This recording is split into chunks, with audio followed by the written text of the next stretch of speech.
Hey guys, welcome back to the channel. In this video, we're going to build a password manager in Python from scratch. This will be a command line version for now, and I'll explain how everything works as we go. We'll cover authentication, secure password storage, and a simple menu system. And later on, this project will evolve into a CLI command line interface and a GUI graphical user interface version. So let's get started. So before we dive into coding, let's first understand how a password manager works. A password manager helps you securely store your passwords and other credentials. Instead of remembering dozens of passwords, you just remember one master password. All your other passwords are safely encrypted and can be retrieved whenever you need them. Now guys, I've already implemented the authentication system and set up the database for our password manager. This is just for signing up and logging in, not the actual stored passwords yet. The authentication data is stored locally in a file called auth.json, as you guys can see right here. Let's take a quick look at what it contains. So let's do vim auth.json, and you guys can see how it looks right here. So as you guys can see in our auth.json file, we have a users object. This stores each username along with an encrypted master password, which is basically a hashed password. So for example, within our users object, you can see we have the username John, and his encrypted master password is right here, or hash. So guys, within our user object, each user has a username along with a encrypted master password or hash, which is stored securely. So guys, when a new user signs up, in this case John for example, his password is hashed and stored within our auth.json file. Right here is our hashed password. Now let's say John tries to log into the password manager. Whenever John inputs his password is encrypted or hashed. Then the hashed password is compared with the stored one, which is right here. And then if it matches, that means he has been authorized successfully. Otherwise, that means the password that he entered would be incorrect. And this, guys, ensures that passwords are never stored in plain text. Right now, the auth.json file only handles authentication. Later, we'll have a separate file for storing actual credentials securely. The authentication system is designed to handle multiple users, though only one user at a time can be logged in. Now let's explore the authentication system in action.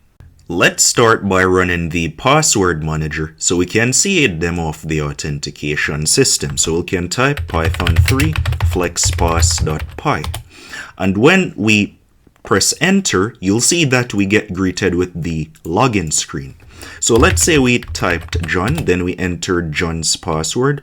Let's say 1234. You can see it says the password is incorrect because that is not the correct password. Let's say we type in John again, and then we said test 1234. You can see it says you have been authorized successfully. So our authentication system, guys, even handles the number of attempts. Let me show you guys how this works. So let's say we typed I don't know, John, and let's say we typed the wrong password a bunch of times. Let's say we type John again, or any incorrect username. We could type like, I don't know, something like that. And you can see it says you have 0 attempts left. Please try again. You have exceeded the maximum number of attempts. You are not authorized to access the system. Now, let me show you guys the sign up screen. So to do this, I'm just going to remove the auth.json file, so rm auth.json. And if we type ls, you can see that we removed the auth.json. Let's just clear the screen. And now we can type python3 flexpass.py to run the program. And you can see we get greeted with the sign up screen. Now let me show you guys what happens when we sign up. So if we go into FlexPass Manager, so cd into FlexPass Manager, and let me just zoom in a bit. Notice guys, there is no auth.json because we removed it. Now let's try to create a user. Let's say Alex, and we press enter, and now it says enter your master password. Let's make Alex password be 1234, for example. And now it says confirm your master password, which is 1234. And you can see it then greets us with the login screen. Now, before I show you guys the login screen, let's type ls. And you can see the auth.json file gets created whenever we first sign up. Now let's look inside of the auth.json. So we can type cat auth.json, and you can see our user Alex and his encrypted password. So let's try to log in as Alex now. Let's type Alex for the username, and now it asks us for the master password. Let's enter something wrong. You can see it says incorrect username or password because the password is not correct. Now let's type Alex, and let's enter the correct password this time. So we can type 1234. No, I made a mistake. So we can type Alex, then 1234. And you can see it says you have been authorized successfully. So that's just a simple demo of how the sign up and login screen works for the authentication system. Guys, notice that when we remove the auth.json file, we got greeted with the sign up screen. That's because when we run our password manager, it first checks to see if the auth.json file exists. If it does, then it just greets us with the login screen. Otherwise, it will greet us with the sign up screen. So since our auth.json exists, if we run our program again, it will only give us the login screen. But let's actually remove the auth.json one more time again, and let's rerun our password manager, and you can see it defaults back to the sign up screen. So that's just how it works. Alright, let's take a look at how the authentication system is implemented in code. So let's open up the auth.py file. So we can say vim auth.py, and now let's start explaining the code. The auth.py file is responsible for sign up, login, and securely handling the master password. The auth.py file uses a class-based design, so everything related to authentication lives in the auth class, which is right here. Starting at the top of this file, we import a few modules or libraries. The OS module is used to help us check if the auth file exists, that is the auth.json file. The JSON module is used for storing user data locally. The Argon2 module is used for secure password hashing, and the getPass module is used for hiding password input that is entered in the terminal. The auth class controls the entire authentication flow. When the auth class is initialized, it automatically determines if the user needs to sign up or log in. In the constructor, I first initialize the Argon2 password hasher. Then I create an in-memory structure, which is a dictionary, which mirrors the auth.json file, which stores users and their hashed master passwords. Next, the program tries to load existing authentication data from the auth.json file. If that file doesn't exist, that means this is a first-time setup, so the sign-up process starts automatically. After a sign-up or loading existing data, the program moves to the login step. The signup function handles first-time user registration. It asks for a username and a master password. Then it confirms the password and it securely stores it. The actual storage happens in the addUser function, where the master password is hashed using Argon2 before being saved. The addUser function is where security really matters. Instead of storing the password in plain text, I hash it using Argon2, which is a modern memory-hard password hashing algorithm. Only the hashes stored in auth.json, the original password, is never saved. During login, the user enters their username and their master password. The entered master password is hashed and verified against the stored hash by calling our verify password function, which is up here. This function uses the Argon2 verify function in order to actually verify if our password is valid. If the verification is successful, it returns true, otherwise it returns false. This ensures that we never compare or store plain text passwords. The loadInfo function checks if the auth.json file exists. If it does, it loads the user's data into memory. Otherwise, the system knows it is a fresh setup. The writeData function writes the hashed credentials to the auth.json file. This acts as a simple local database for authentication. So this file fully handles authentication, sign-up, login, password hashing, and secure storage. Alright, now that we have looked at the authentication logic inside auth.py, let's look at flexpass.py. So we can open it, vim flexpass.py, and let's start with the explanation.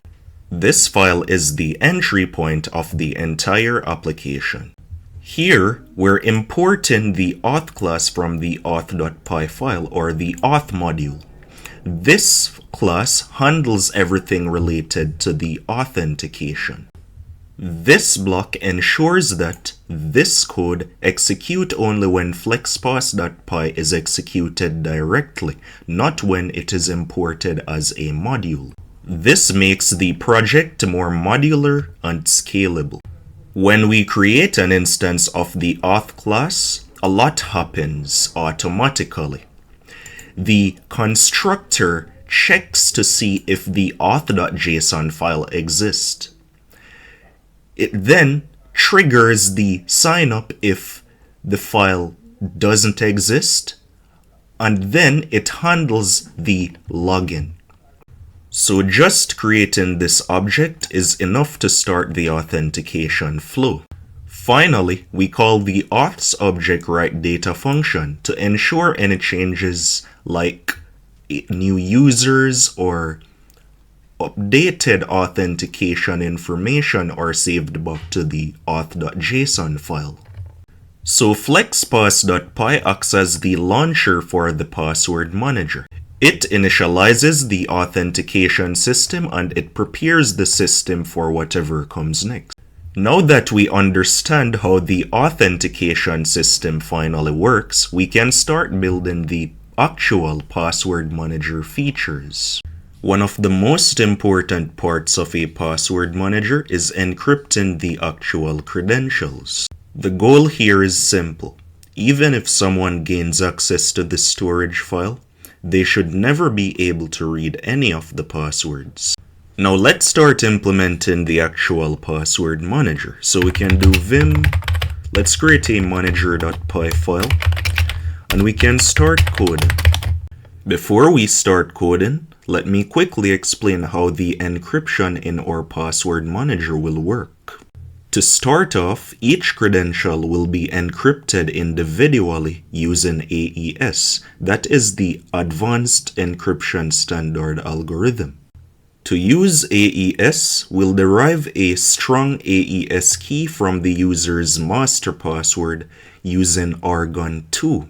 This ensures that even if someone gains access to our storage, they can't decrypt the data without the master password.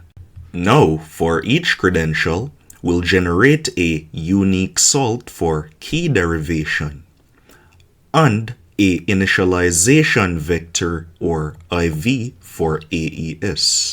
Finally, we can encode the encrypted data along with the IV and salt so we can store it safely in JSON.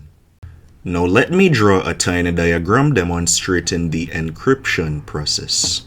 So first, we'll take the master password from the user, and then we will need to securely derive a AES key from the master password. So we'll use Argon 2 for that, and then we'll use a randomly generated salt with it. And then after that, it will generate a AES key that we can use, and then we can finally encrypt the credential. So we'll get the credential, and then we will use the AES key and a IV, which is an initialization vector, and it will produce a ciphertext or the encrypted credential. And then finally, we will need to store the encrypted data. So what we'll store is simply the salt. So we'll store the salt, and we'll store the IV and the ciphertext as JSON data within a file. And that is basically how the encryption process will work. Alright, let's start coding. First, let's import the modules that we'll use. So we'll import the OS module, which we'll use to generate a salt to use with Argon 2, which we'll use to securely derive a AES key from the master password. Next, we'll import the JSON library, which we'll use for parsing and storing our credentials. Now, we'll need to import some functions from Argon 2 so we can generate the AES key. So we can say from Argon 2 dot low underscore level import hash underscore secret underscore raw, and we can also import type. Now we'll need to import the AES function or class.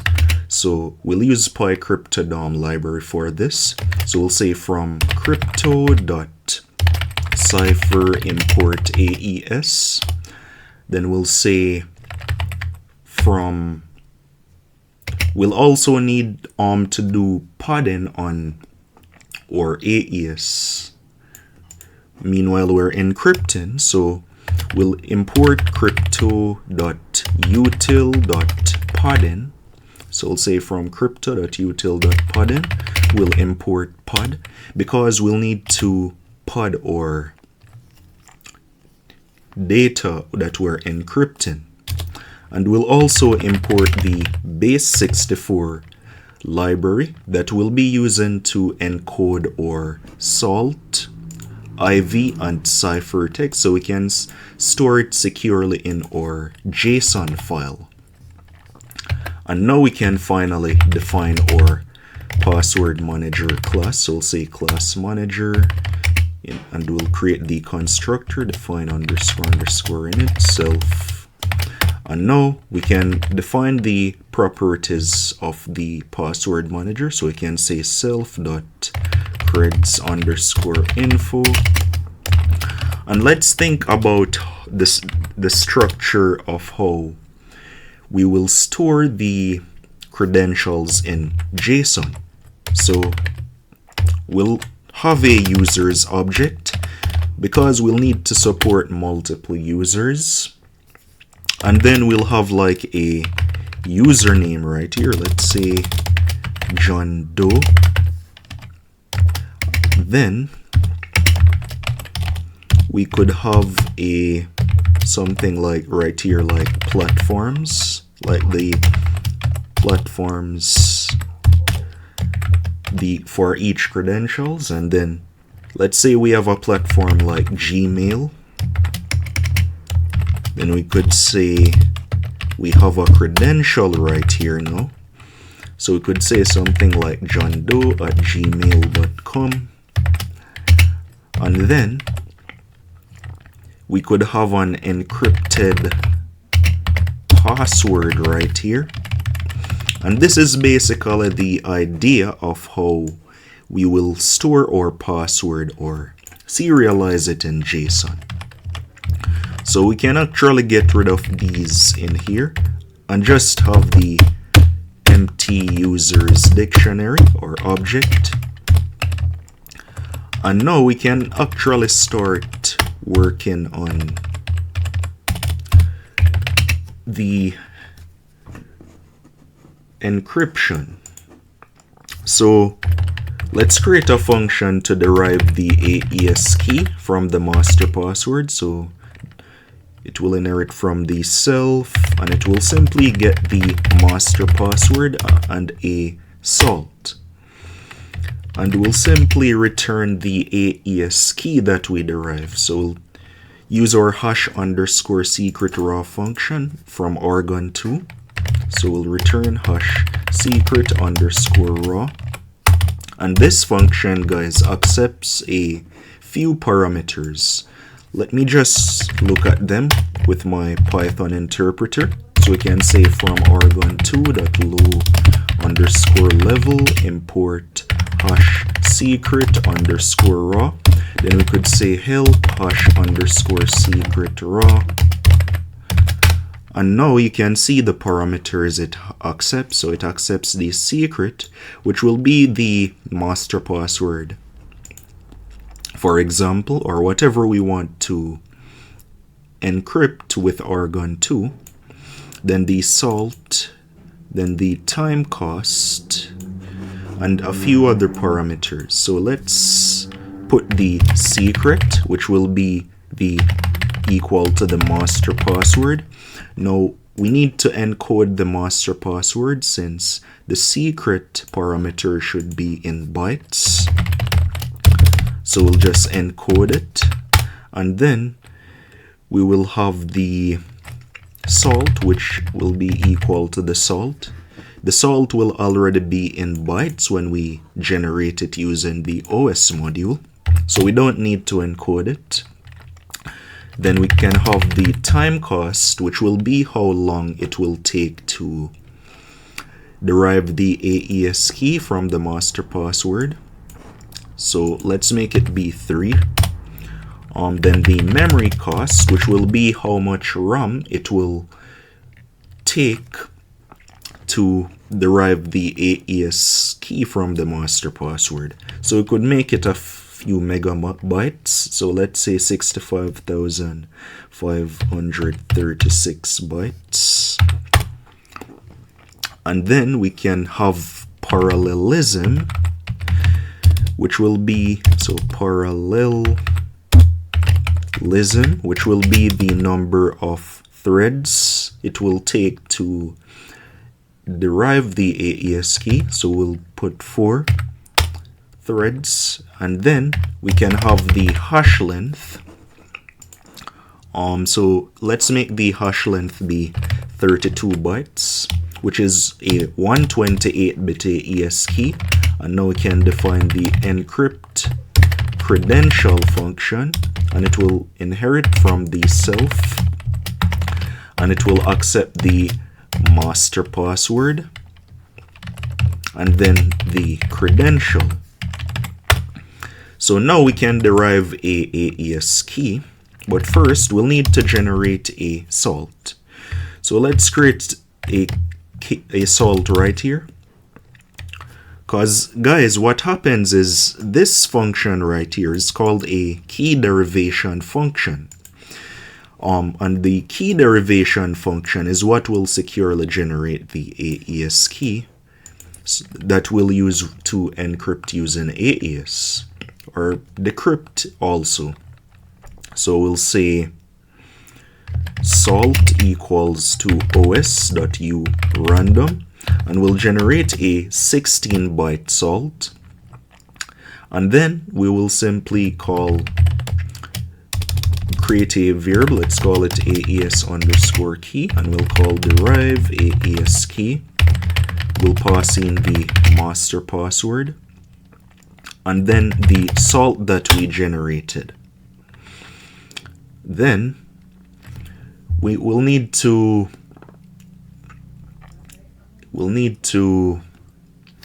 create the AES instance or object. So we can call AES.new.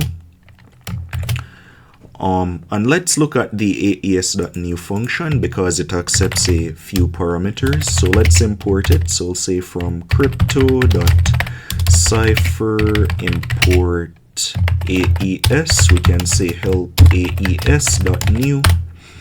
And it accepts two parameters. So the key and then the mode. Now AES, guys, operates under a few modes. But today we're going to focus on CBC, which is cipher blockchaining. So we'll just focus on that for now. So let's put the AES key right here, and then we will define the mode. So we'll call AES.mode_CBC to specify that we want to use the CBC version of AES. And now we can finally start encrypting our password. So we'll call AES.encrypt, and we'll need to store it inside a variable. So we'll say ciphertext equal AES.encrypt. Now, a thing about AES, guys, is that we need to make sure our credential length is a multiple of the AES block size. AES works on fixed size blocks. In PyCryptodom, the block size is 16 bytes for AES. If our data isn't exactly a multiple of 16 bytes, the encryption would fail or give incorrect results. That's why we'll use padding. We'll add extra bytes to the plaintext or credential until its length matches the block size. Later, when we decrypt, we'll remove the extra bytes to get the original data back. Now to encrypt the data, we'll use our pad function. So we'll pad our credential, and our pad function accepts bytes, so we'll need to encode our credential, and we'll pad it up to the block size. So we'll simply call our AES.block_size variable as a parameter right there, and then that should encrypt our data. After that, we'll need to return the encrypted data as a dictionary. So we'll have our salt that we generated,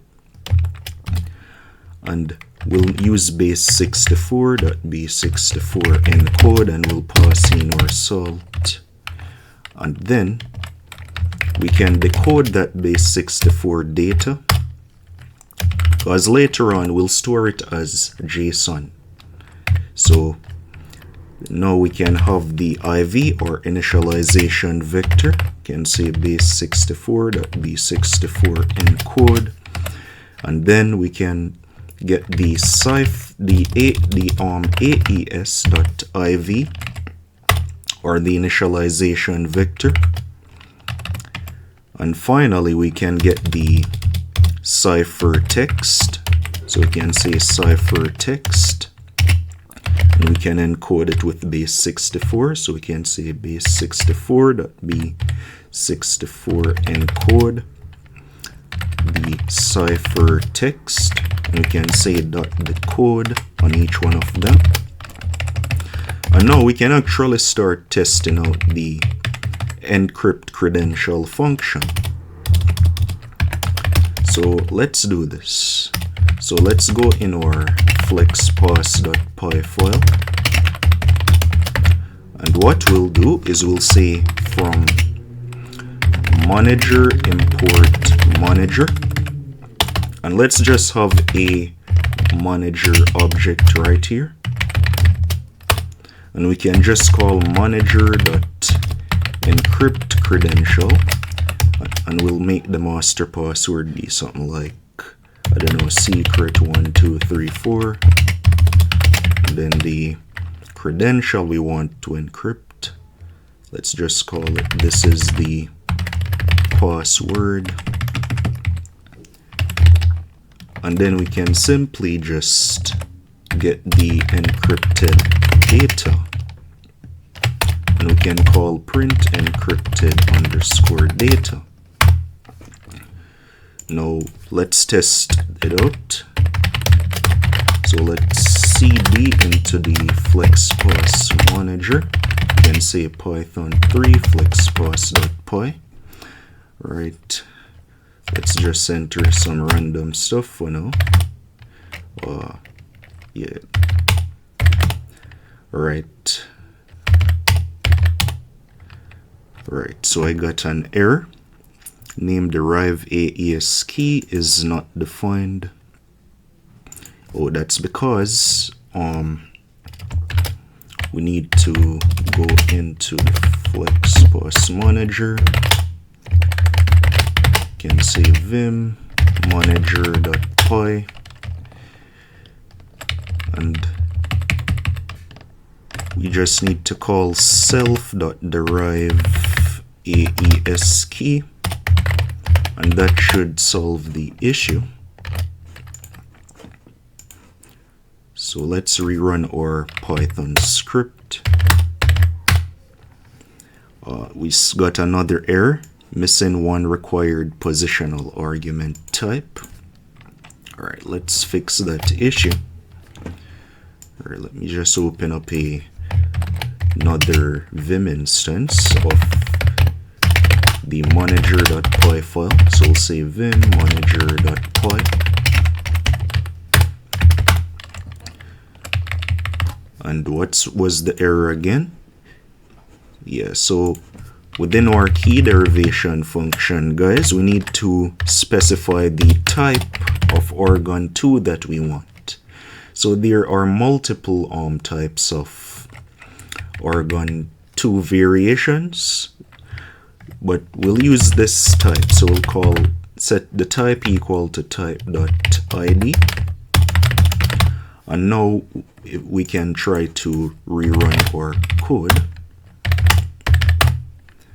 And now you can see, guys, it's actually generating our encrypted data successfully. You can run it one more time. And you can see each time, guys, we get a salt and also the ciphertext. They're different. Yeah, so that means our encryption is working. So what we can do now, we can start coding the decryption function now.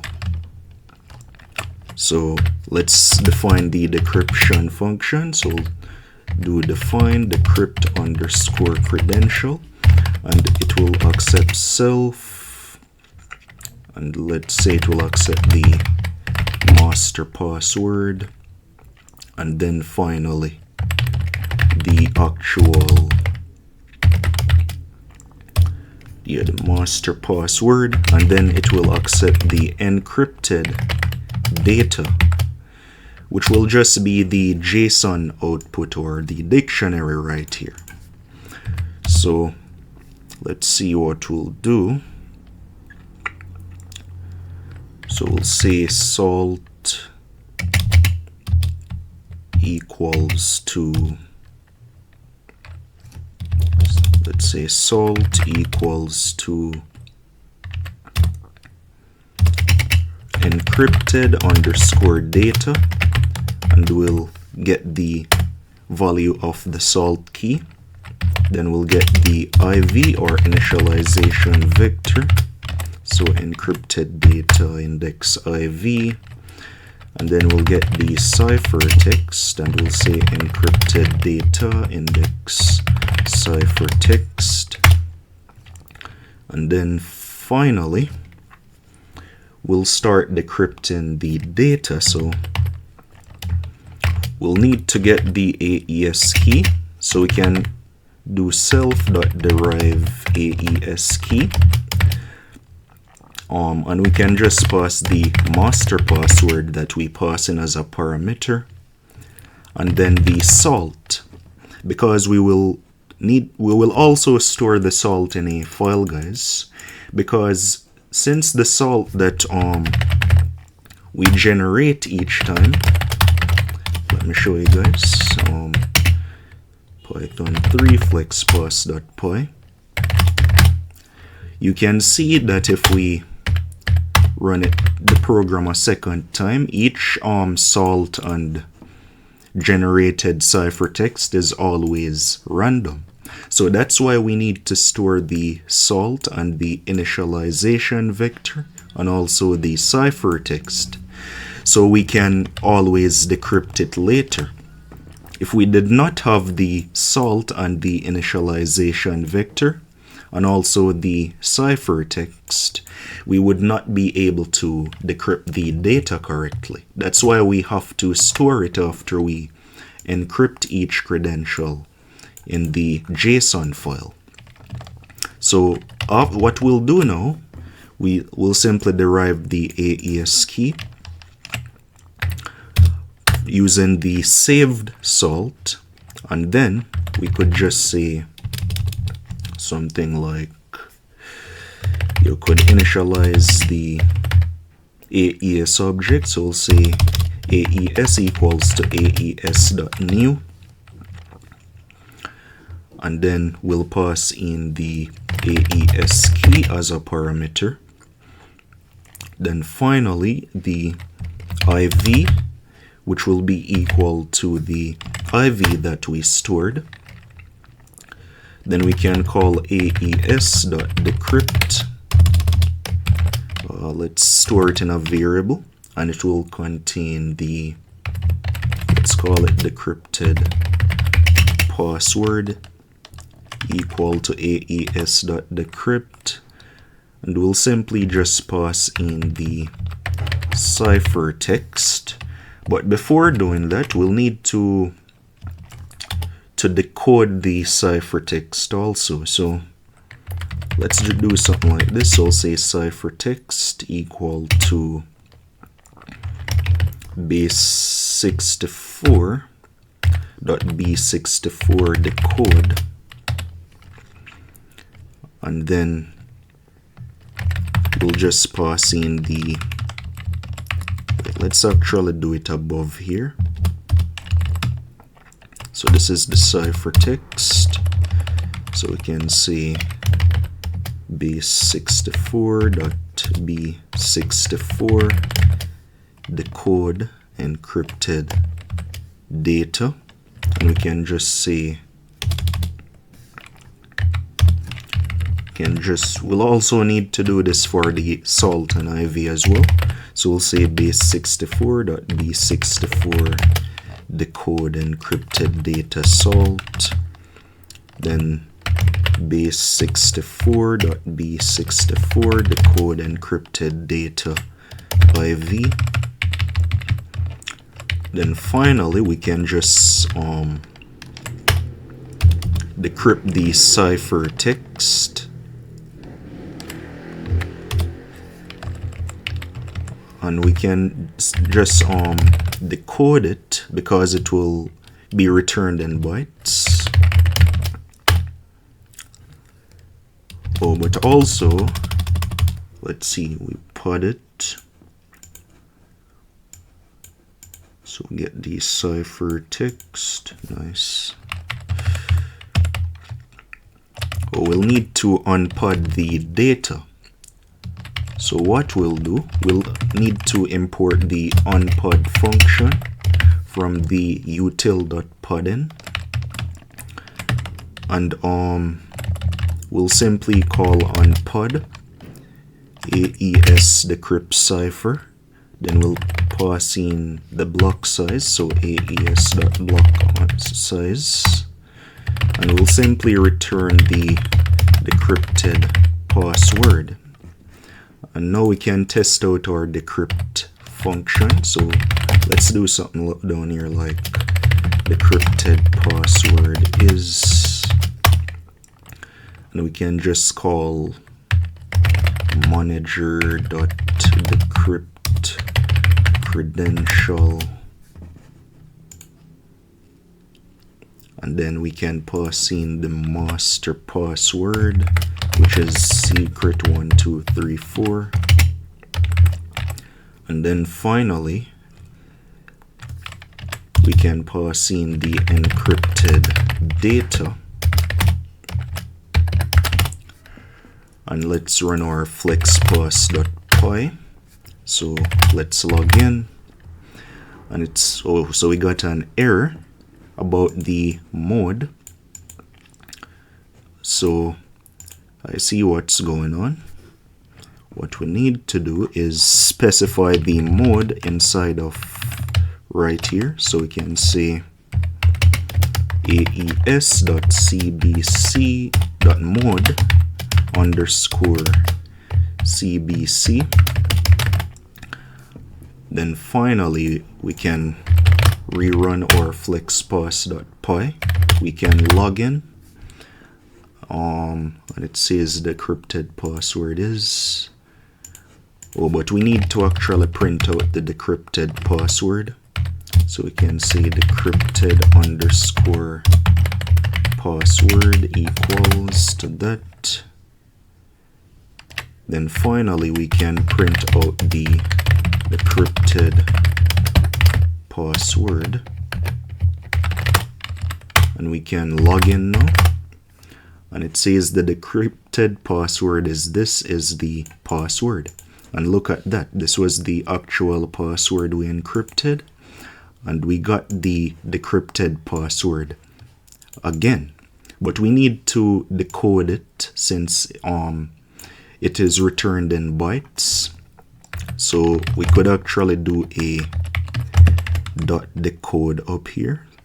So .decode, and then finally we can run our FlexPass.py, can log in, and it says decrypted password is the password. So now that we got the decryption function working and the encrypt credential function working, we can actually start making this more useful. So I don't know if you guys notice within our manager class, but each one of our functions, like our derive AES key or encrypt credential function, and also our decrypt credential function, accepts the master password as a parameter each time. And that is, we're basically repeating ourselves with this master password. Now, if we look at the FlexPass.py, you can see that we have to manually pass in the master password multiple times. So, remember guys that we want our password manager to depend on our authentication master password. So what we could do instead of accepting a parameter into our function, we could only just pass the username from our auth class to our manager and also our master password to our manager class constructor. So in order to do this, we'll need to modify our auth.py a bit. So let me just go into FlexPass manager.py. No, into auth.py I mean. And now we can define a few variables. Let's define one to store the username of a user that is logged in, and also a self.master password. We'll set it equal to none for now. And we'll just temporarily hold the master password in memory so that we can pass it into our manager class within our manager.py. So all we need to do is go down to where we're logging in. And whenever the password is verified, all we need to do is just say self.username equals to the username, and then self.master password equals to master password. And now we can actually modify our manager class constructor so that we only pass the master password only a single time. So we up here in our constructor, we can add a parameter for the username, we can add one for the master password, and we can define a variable right here. Let's call it self.username equals to the username parameter, and then self.master password equals to the master password. And then for our derive AES key function, we can just get rid of this master password parameter, and we can just do self.master password right there. Can do it for the rest of the functions. This should be self.master password, and can get rid of that as well, and we can just do self.master password right there. And now guys, we can actually start testing out our new implementation. So we can run our flexpass.py. It will ask us to log in, but we should get an error. See, it's saying that our manager class, our constructor, requires two positional arguments, username and a master password. So what we need to do is simply just set the username equal to auth.username, and then the master password equals to auth.master password. And now what we can do is we can rerun our code and we can try to log in again, and we will get some other errors because these functions no longer take in the master password. So we can modify our flexpass.py a bit. We can get rid of this secret 1, 2, 3, 4 thing right here. And let's run our code now to test it and see what happens. We can log in and we get another error, and that's because our derive AES key function no longer takes in a master password. So if we go up here, we can actually just delete this self.master password right there, And then we can also do it right in our decrypt credential function. And now we can try to rerun our code. And you'll see that everything is working now. So now the encryption and decryption for our password manager will depend on the authentication master password. And look at how much cleaner this is, guys. We don't need to manually pass in the master password every single time like we were doing in the previous source code. So what we can actually do now, guys, we can actually start implementing the ability to store the credentials inside of our creds_info dictionary or JSON object. Alright guys, let's start implementing the ability to add a credential. So let's create a function, guys. So we'll do define add_credential. We'll let it inherit from the self. And then we'll need to have a username for the credential that we want to add. So let's just have a credential_username. And then we'll have a credential_password. And then we'll simply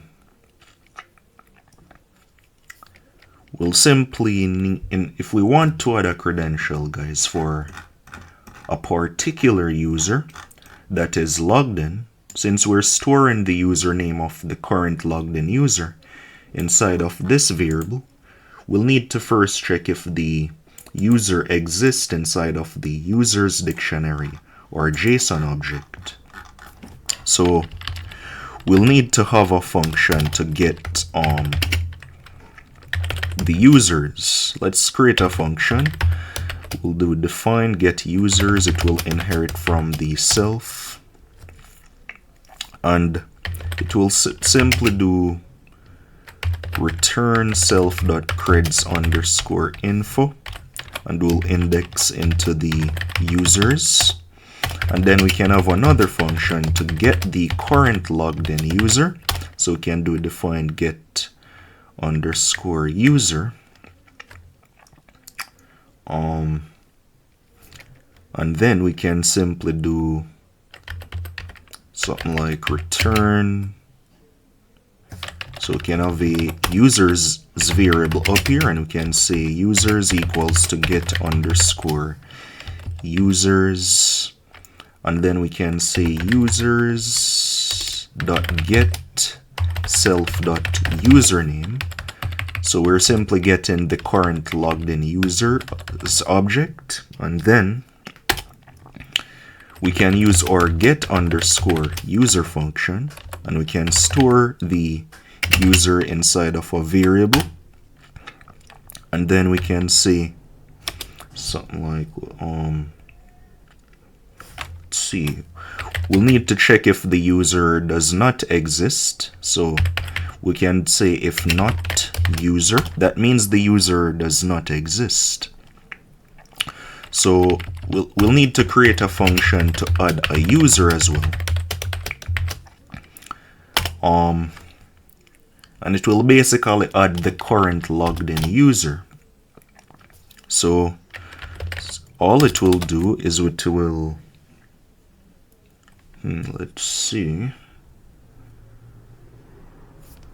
So we'll create a variable.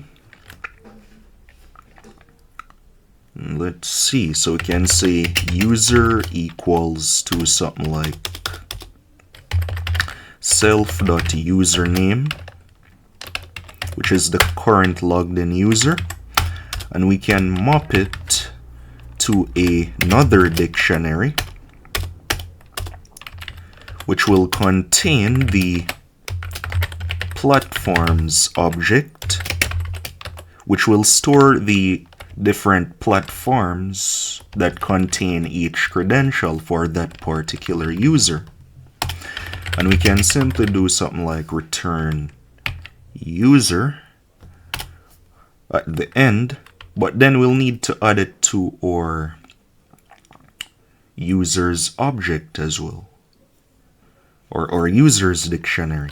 So we can say users equals to get underscore users, and we can say users dot update user, and it should add that user to the dictionary. So we can say add underscore, we can just do self dot add underscore user.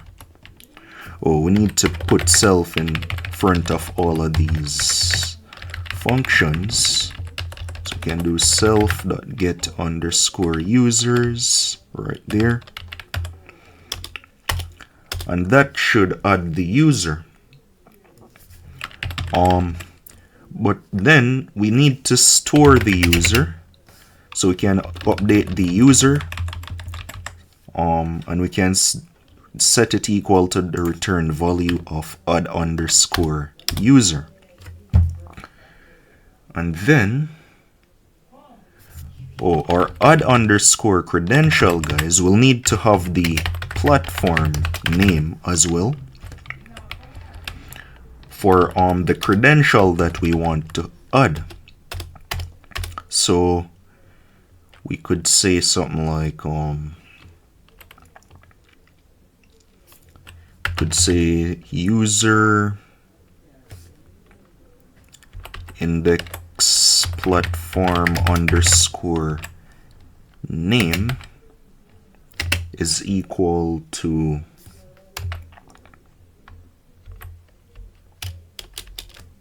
so user index platforms. Let's create a function instead, guys, to add a platform. So you can say define add platform. It will inherit from the self. We'll have a platform name, and let's see what we'll do. Well, we could actually just do something like this.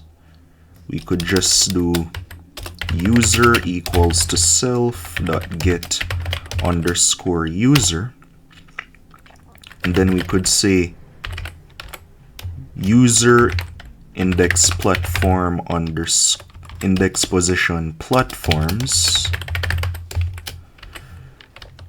and we can say platforms equals to user index platforms. Then we can do something like platforms dot update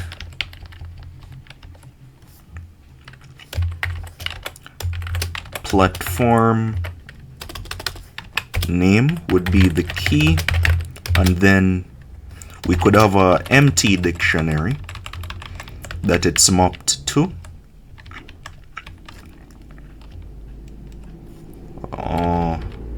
But before doing this, guys, we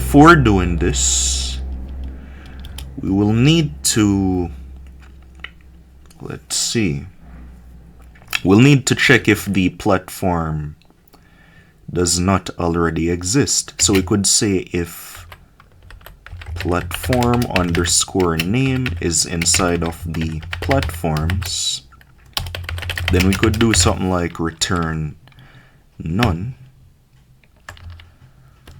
Otherwise, we could actually store the platform right here, guys, and we could say platform underscore name mapped to a empty dictionary, and then we could just do update platform, and we can simply return the actual platform right there. So we could do something like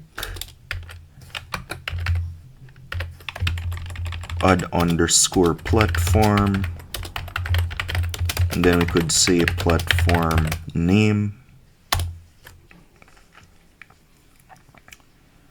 and then we could do a get platform. So we could say define get platform self platform underscore name, user equals self dot get user, platforms equals to user platforms. Then we could simply do return platforms.get platform underscore name, and we could just do platform equals to get platform name, and we could say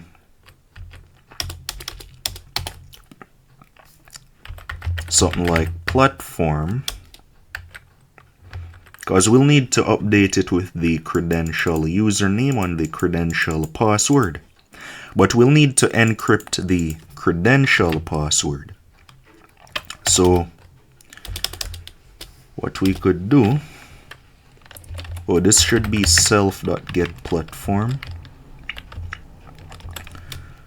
So what we can do is we can actually encrypt the credential. So we can say self.encrypt credential,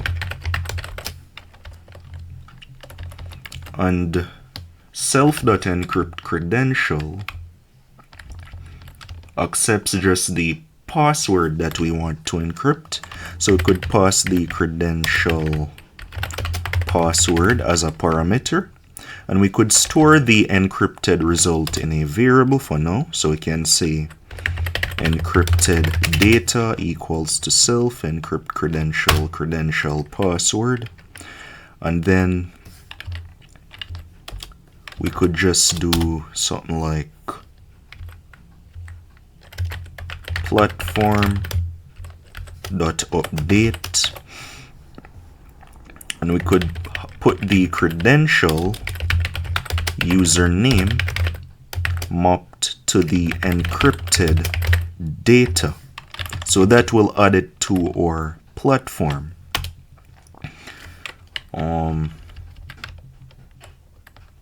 And then we could simply just maybe return the platform object, and we can actually test this out, guys. Can actually test this out.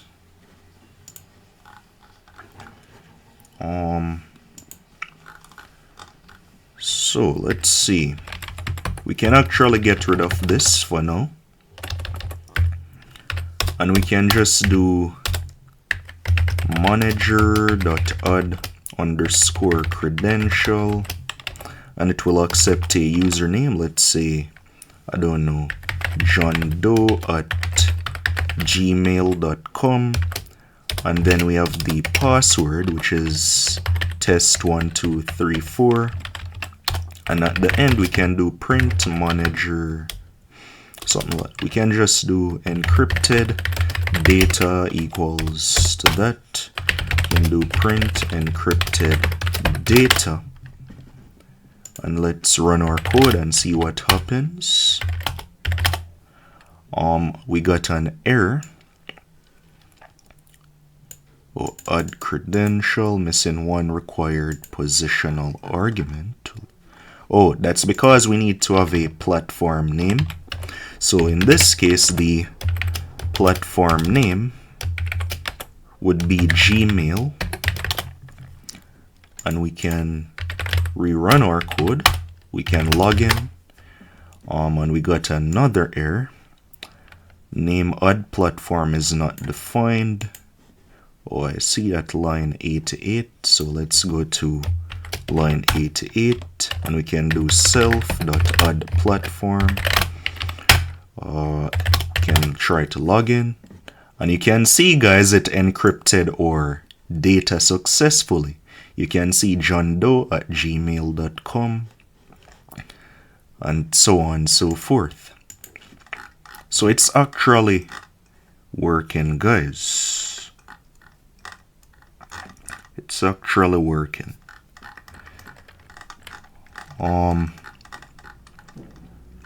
Another test we want to do, guys, let's try to print out the actual credential info to see if it's actually storing all the data correctly. So we can do print self.creds_info, and we can label it above here. We can say credential info :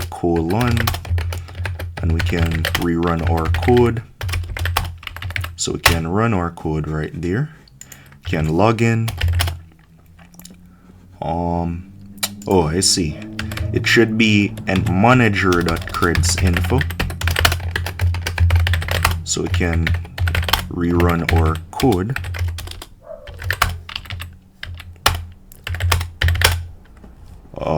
And it's storing the users, guys. So we can see we have the user, which is FF, and then the platforms object, and it's mapped to Gmail as the platform, and then the actual email that we added. So it's actually working. So what we can do now, guys, we can actually code the logic to remove a credential. So we can do define remove credential, and we can say something like self,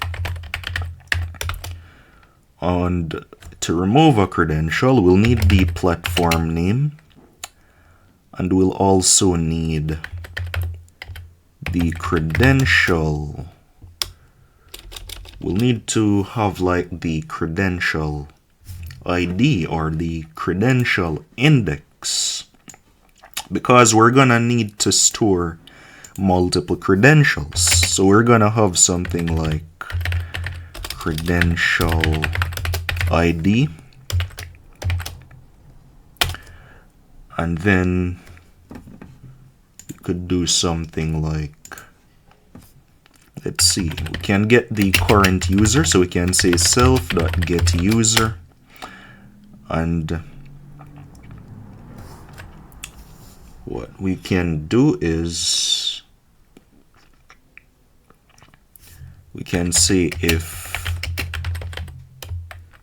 not user, meaning the user doesn't exist, we could simply return false, and otherwise we could simply return true. And before we return true, after we get the user, we will try to get the platform. We can try to get the platform, so we can say platform equals to self.getPlatform, and we can get the platform name. And then after we get the platform name, but we'll need to check if the platform exists. So we can say if not platform, then we can simply return false because the platform does not exist. And then to remove the actual credential now, we could actually iterate through our platform dictionary. So we could say for I, let's see, credential data in or platform. We could say enumerate platform, so that way we will get the index of each platform, which will be our credential ID. And we can do something like, I don't know, print. Can do print I. Let's just do a test real quick. So we can do I, comma, credential data. So let's test this out, guys, just to see if everything is working. We can just do manager.remove credential. We can say Gmail, and then we could have a simple ID, and let's see what happens. So we could do run our code now, and you can see it's printing out our ID right there, guys. Let me just separate it a bit. So you can do something like print enumerated credentials, or,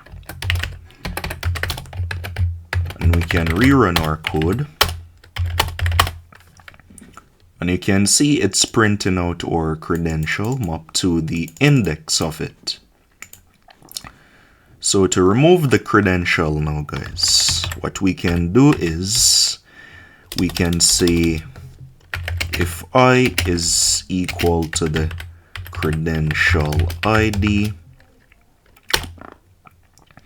then we could say, let's see, so credential data.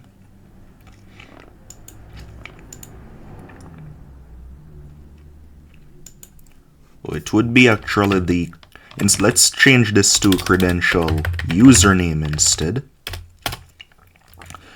because we'll simply remove the that credential username, right? So we'll say platform dot, we'll just do del platform index credential username, and then we could return true. And at the end, guys, we can actually just do return false, because that would mean it did not find the credential index. So let's see. Let's do something like credential info after removal, and let's see if it actually removed our credential. Wait, we could actually print up here as well. Could say credential info before removal, and we could say print manager.creds.info. And if we run our code, we can log in, and you can see we get the credential info before removal, and then the credential info after removal. So you can see it got rid of the johndoe@gmail.com right here. So our remove credential function and our add credential function is working. Another thing we'll need to do, guys, is actually retrieve a credential. So let's create a function to do that. So define retrieve credential, and we can say self, and it will take the platform name, and we'll simply just get the credential. We'll get the credential ID,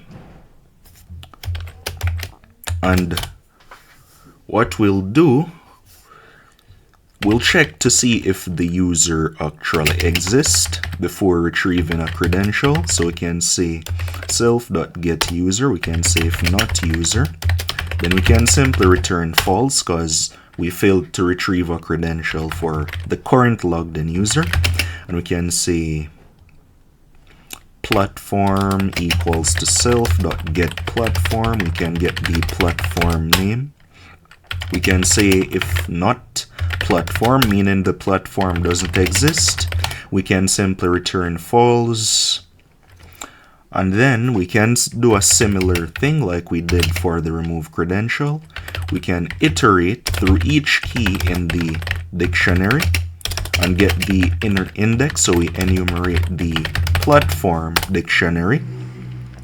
And we can say if I is equal to the credential ID, all we need to do is simply, hold on, retrieve credential, is simply just return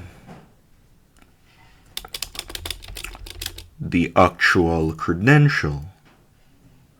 But guys, to do this, we'll need to decrypt the password as well. So we can say something like, we can call our decrypt credential function up here. So let's see. And our decrypt credential function just takes in the encrypted data. Right, so we can say something like platform index position credential username. So we can just do something like this. Encrypted data equals to platform credential username. And then we can do self, let's just do encrypted data right there.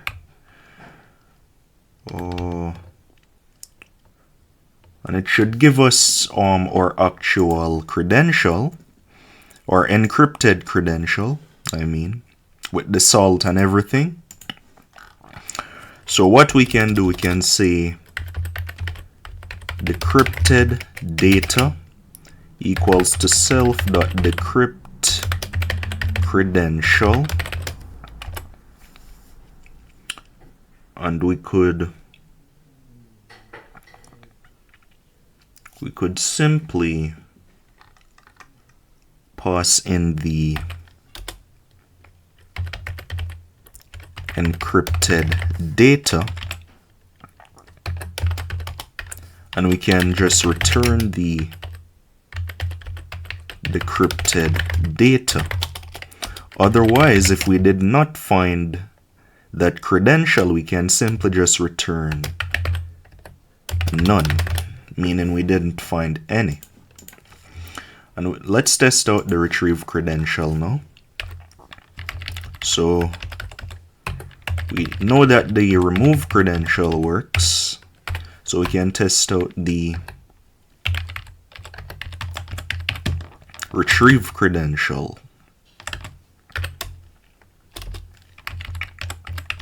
So we can say manager.retrieve credential, and we can get the platform name, so Gmail, and then the credential ID would be 0. So we can say decrypted credential equals to that. We can do print decrypted credential, and let's see what we get. Well, let's label it first, guys. So we can say print decrypted credential is, and then up here we can label this as well. We can say print encrypted credential is, and we can run our code now. Can log in, and you can see, guys, the credential is actually decrypted successfully. Notice that the credential that we encrypted was test1234, and it actually decrypted our credential just like that. So guys, everything is actually working. So we can actually start implementing the menu system for our password manager now. So let's create a menu.py file. So we can say vim menu.py, and let's zoom in. And what we'll do, we'll import the auth class from the auth.py. So we'll say from auth import auth, and we'll also import the manager class from the manager.py. And we'll create a class for our menu, and we'll create the constructor. And what we'll do for now is we will just have a self.auth variable, and we'll just call our auth class. Then we'll have a self.manager variable, and we'll just call the manager class, and it takes in a few parameters, which is the username and the master password. So we can say auth.username, and we can say auth.master password. And let's first implement the vault menu, so we can add credentials and stuff like that. So we can say let's say self.vault options, and we'll just make it a list for now, and we'll have a add credential option, and we'll have a view credentials option. Then we'll have a delete credentials option. So now we can define let's define a start function for our menu, and we'll just call a function. Let's say self.vault menu, and we'll define that function. It should inherit from the self. So we can say define vault menu,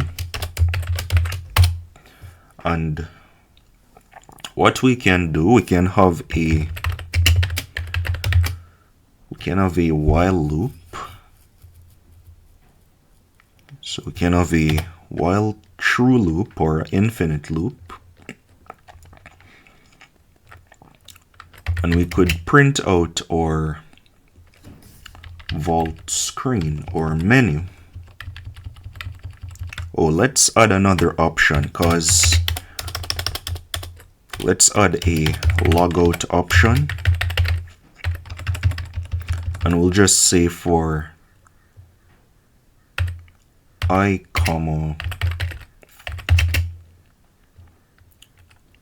option in self.vault options.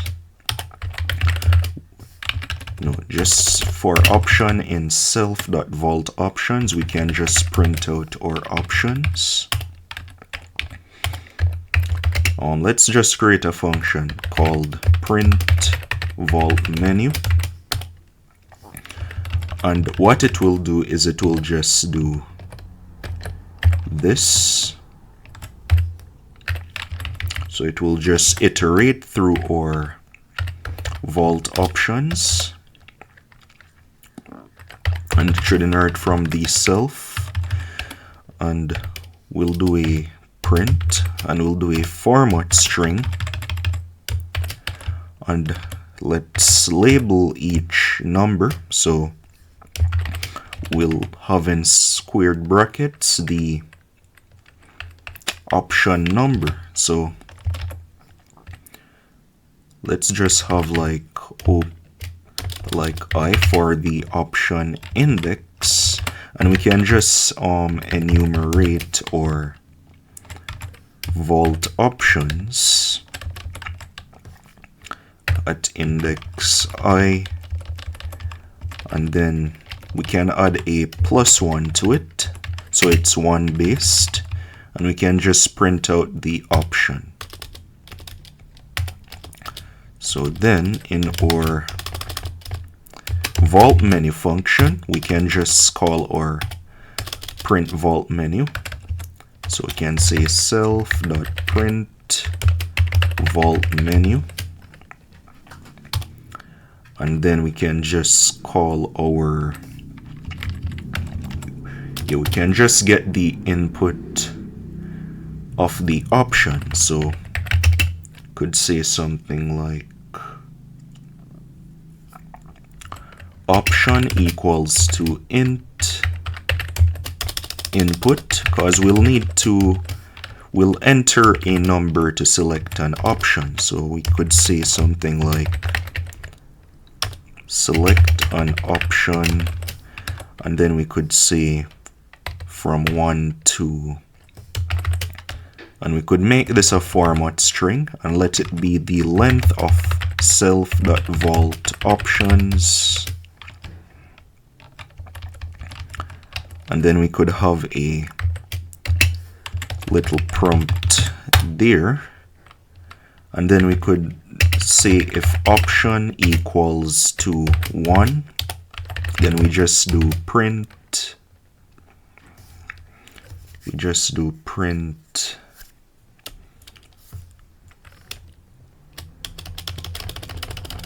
you could say if option, wait, let's just do a simple test to ensure everything is working first. So we can say print u selected option,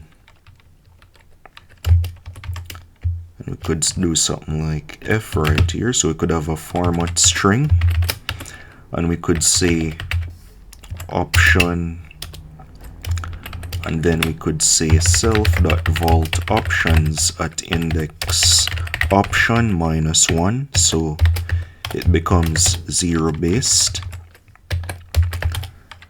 And let's see what happens. So we'll need to modify our FlexPass.py so that we can use the vault menu.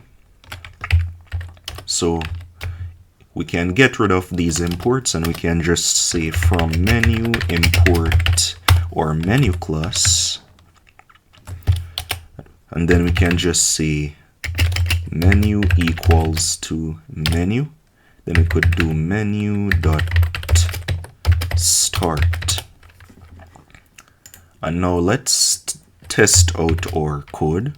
So we can go in our FlexPass manager directory,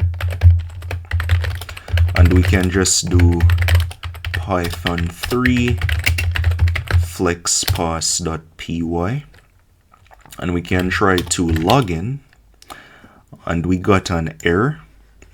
Oh, that's because we need to make it be self.auth in our manager object. So self.auth,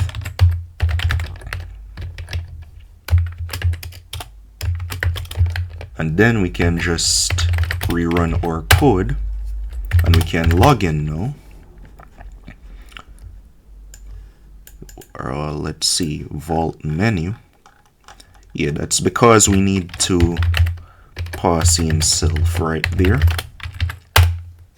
And we can run our code and log in, and you can see, guys, we have our simple menu right here.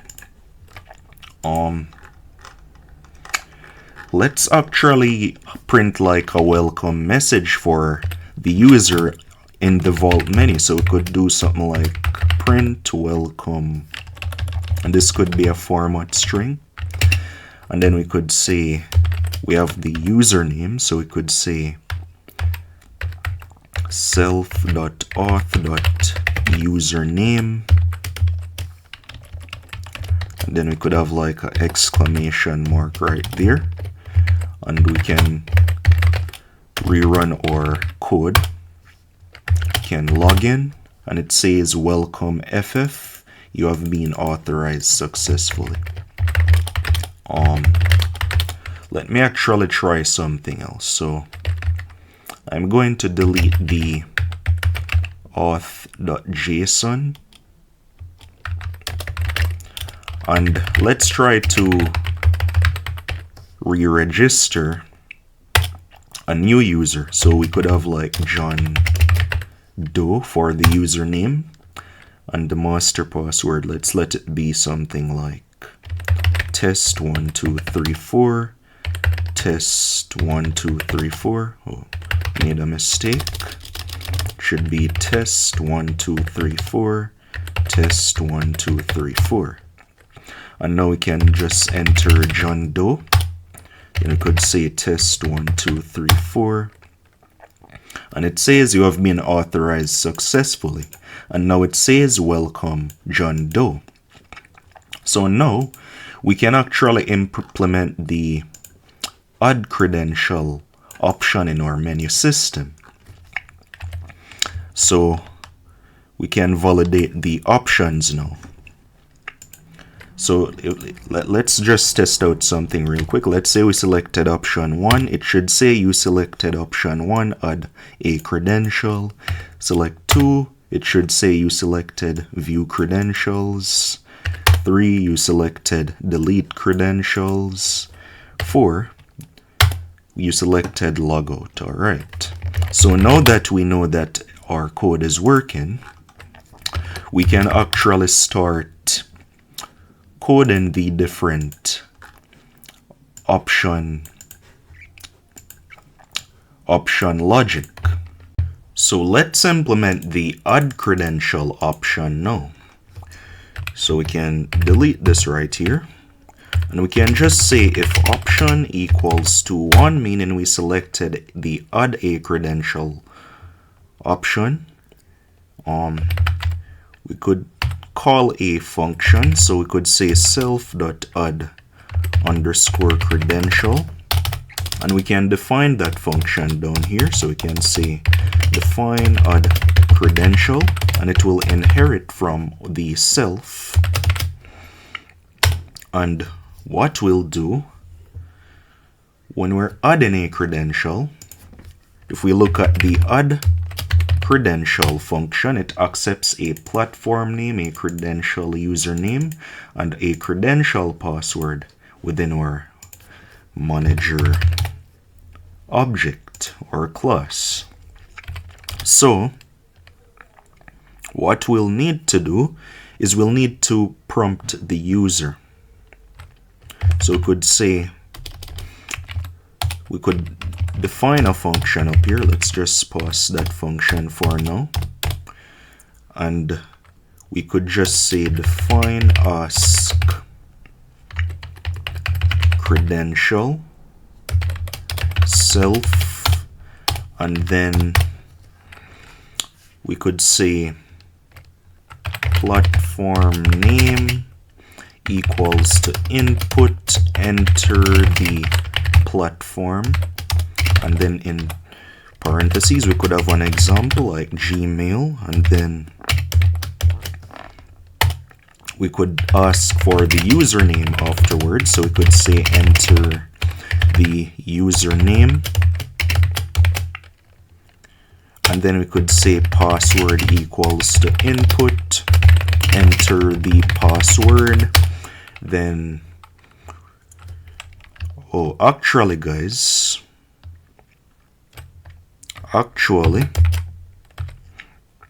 we don't want to enter the password in plain text, so we'll use the getPass module. So we import getPass, and then we can use it to prompt the user for the password. So we can say getPass.getPass, enter the password, colon, and then we can confirm the password now. So we can say if password is not equal to getPass.getPass, confirm the password. Then we could simply just return none. We'll handle the confirmation part later on.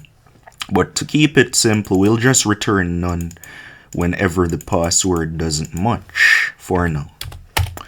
And then we could simply say down here, we can just return a tuple of the platform name, and then the username, and then the password. And yeah, let's see, that should be it. And then we can just get the platform name down here now, meaning we're unpacking the tuple returned by our ASCII credential function. But before doing that, let's store the credential details in a variable. So we could call our ASCII credential function. So we could say self.ask credential. And let's actually print something up here, guys, like please provide your credential details below, something like that. And then we could just unpack our credential details tuple. Then we could call our manager add credential function. So we could say self.manager add credential. Then we could pass the platform name, then the username, and then the password. And we could store the actual result returned by that function in a variable. So we could say credential equals to that, and we could return that credential. And we could say something like if credential, then we could do print successfully added the credential.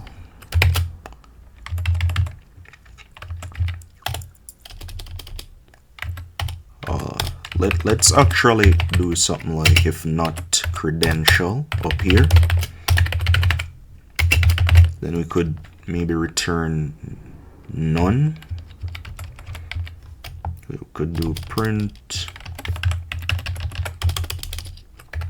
Let's just do this, guys, so we can just print out that. And then we can just call we can actually test out our add credential. So what we'll do, we can just print out our return value of our add credential function, and let's test it out now. So we can log in. So our user is John Doe. The password will be test1234, and now we can try to add a credential. Let's make the platform be Facebook. We can make the username be johndoe@gmail.com, and the password be something like 1234.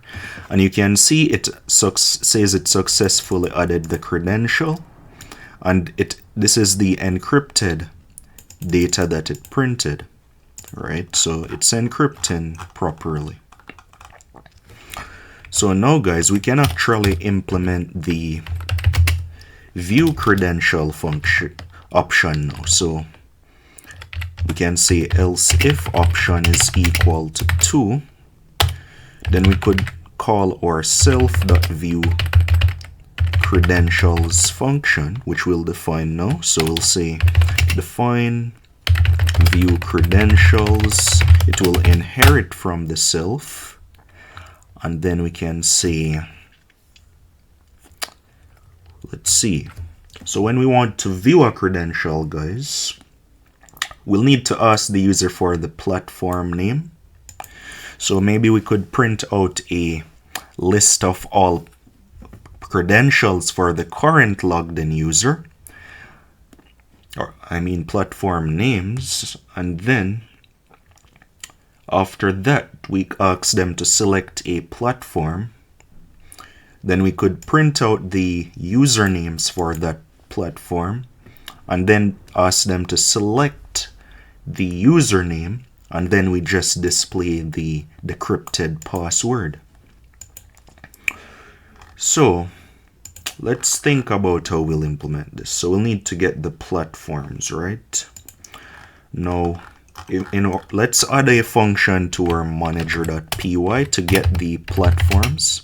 So we can do define get platforms self, and then we could get the user. So we could say self.get user, and then we could say,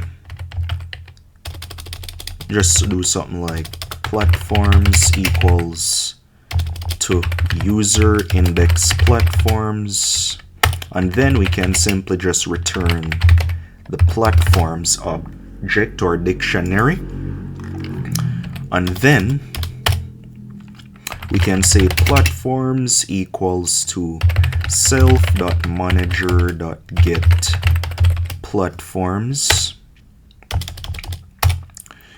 and then let's see. Oh, we do not want to try to get the platforms, guys, for a user that doesn't exist. So we need to validate that the user actually exists in our get platforms function. So we can say if not user, then we can simply just return none, because that user is not present at all. So we can't get any platforms for it, or for that user, I mean. So right here we can check to see if not platforms, then we can return none. And we could do something like print there is no credential for the current user. And then we can then say we can actually print out the platforms if they actually exist. So we can say for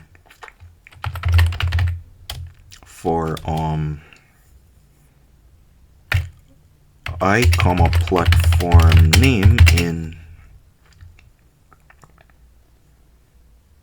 let's just create a function to print out each platform, guys. So I'm just gonna add it to the manager.py. So define print let's see. No, let's just make it part of the menu system. So we can say define print platforms, and it will inherit from the self. And how we'll print the platforms? We'll get the platforms. So it's like self.manager.get platforms. Then we can say for option comma platforms platform name in platforms. Oh, we need to enumerate the platforms. Then we can simply just do print, and we can have a format string of the option. We can put it in a pair of squared brackets, open and close. Then we could have something like platform underscore name, and then in here we could just say self.print platforms. Then we could ask the user to select an option. So we could say platform option equals to int input select a platform, and then we could have like 1 up to the length or the count of the platforms. So let's actually get the platforms count. We could say platform count equals to the length of the platforms. Then we could print the platform count right here. Then we could have like a colon right there. And then we could get the, after we select a platform, we'll need to print out each credentials for that platform. So let's see how we'll do this. Maybe we could define a function to print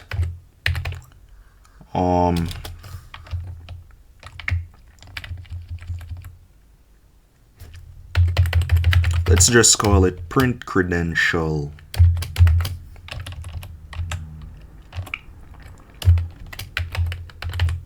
username, and it will inherit from the self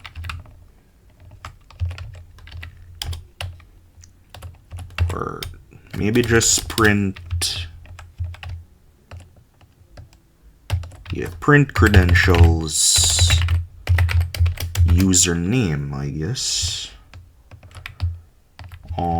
And then let's just call it print credentials, and then we could just say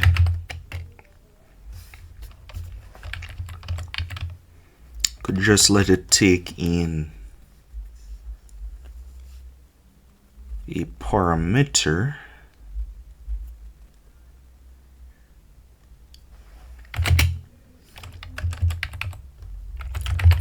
for the platform name.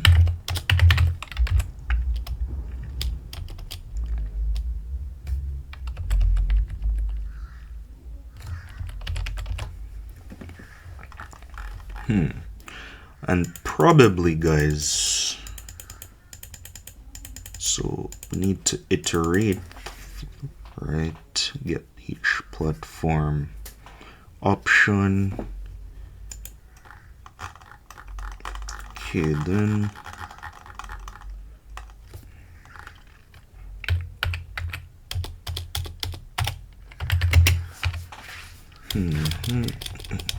so we could iterate, guys,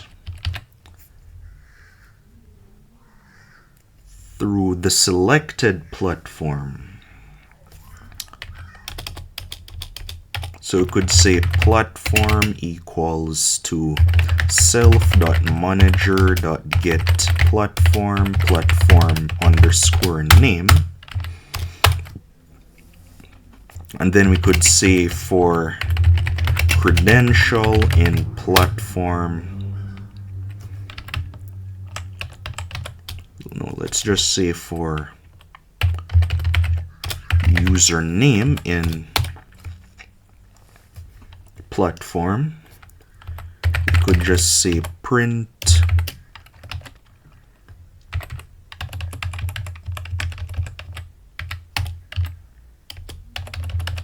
and then inside of here we could have a f string, and in the squared brackets we could have a option for the username, so we could enumerate the platform dictionary, and we could print out I, and then beside it we could have the actual username or email address. So then we could just call self.print credentials, and we'll need to get the platform name. So let's see. Let's create another function in our manager, guys, to actually get the platform name by a option number. So we could say define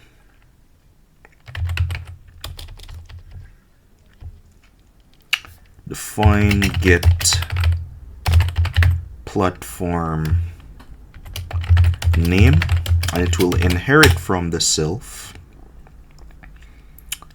And what it will do is simply just get the current user.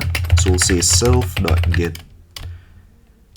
No, we can actually just call self.get platform. Wait, no. We can actually just call self.get platforms. Right, so we can just say platforms equals to that. And right here we can accept a platform ID or index.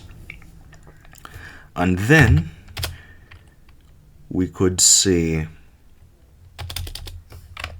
yeah, we could actually convert this into a list. And then we could simply just return platforms index platform ID.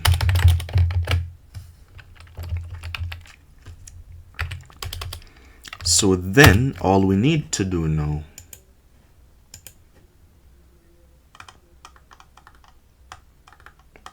is simply call self.manager.get platform name, and then we could have platform name equals to that,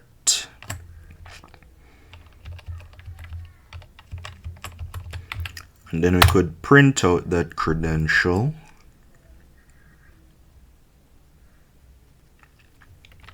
and then we could get the current platform, right? So we could say platform equals self.manager.get platform name, and then after doing that, can then say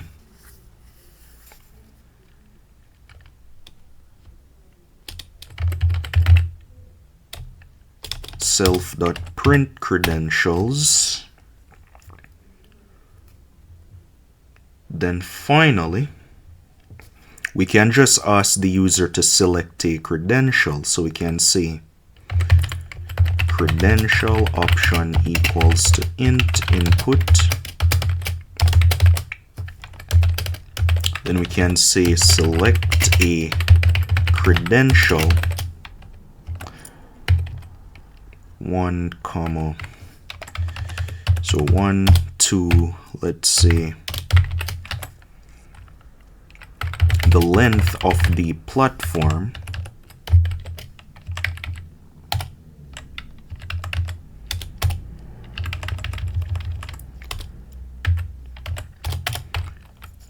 you know, let's actually just call this credential count. So credentials right here, and then we could say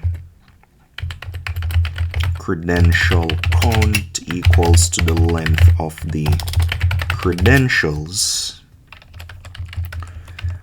And then right here we could just put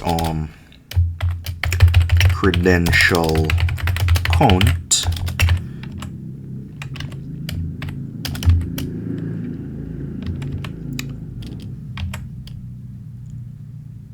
you could just put credential count right there.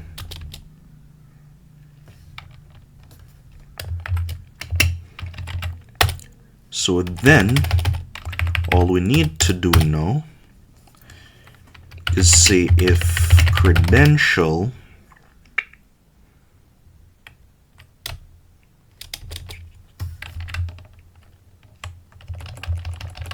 let's just call it credential ID, and then we can just call our retrieve credential function from our manager, So we can say self.manager.retrieve credential. Then we can just pass the platform name and then the credential ID, and we can store the retrieved credential. So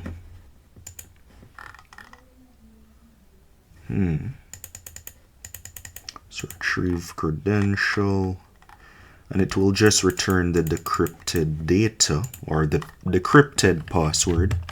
So we can say decrypted password equals to that. Then right here we could say if let's see, so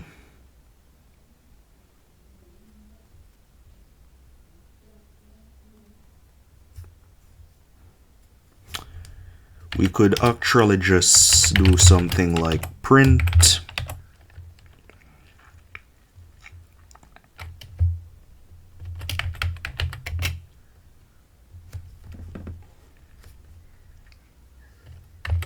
your credential is colon, and then we could do a print and we could have a format string, and then we want to actually print out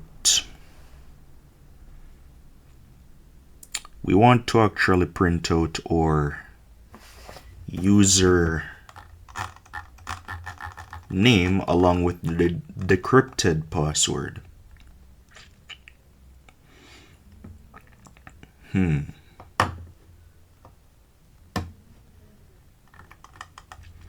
So what we'll do,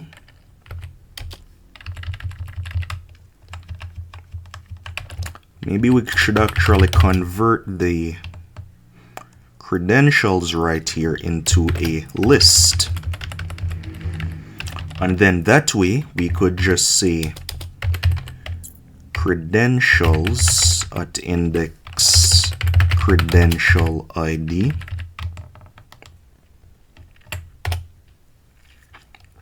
Or maybe we could actually store it above here. So we could say credential username equals to credentials at index credential ID.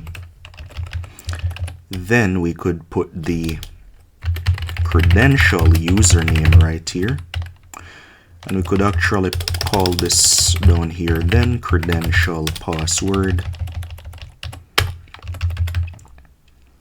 and then we could let it point to the credential password. And then at the end, maybe we could just return the platforms. Yeah, and this should work, guys. So we can actually test this out now. So we can rerun our code. We can log in as John Doe. Password is test1234. Can try to add a credential. We can say, let's make the platform be Facebook, johndoe@gmail.com. And the password, let's make it be 1234, 1234. And let's try to view a credential. So now it prints out Facebook for the option. Oh, but actually, guys,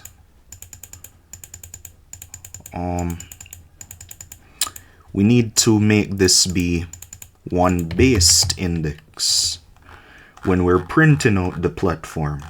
So we need to add one to the option. So +1 And we'll also need to do it right here as well. And then for our so get platform name takes in, let's look at get platform name again that we implemented, and it takes in the platform ID. So we can just pass the platform option here. You know what, let's rename this to platform ID for consistency.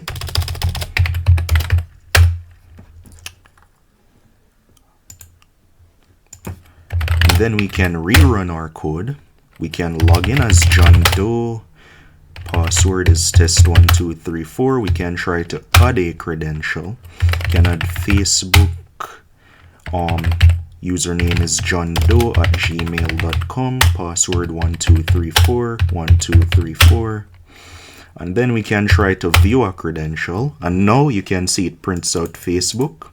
If we select one, we got an error because we need to convert the option back into a zero-based index. So let's do that. So what we need to do instead is we need to subtract 1 from our platform ID.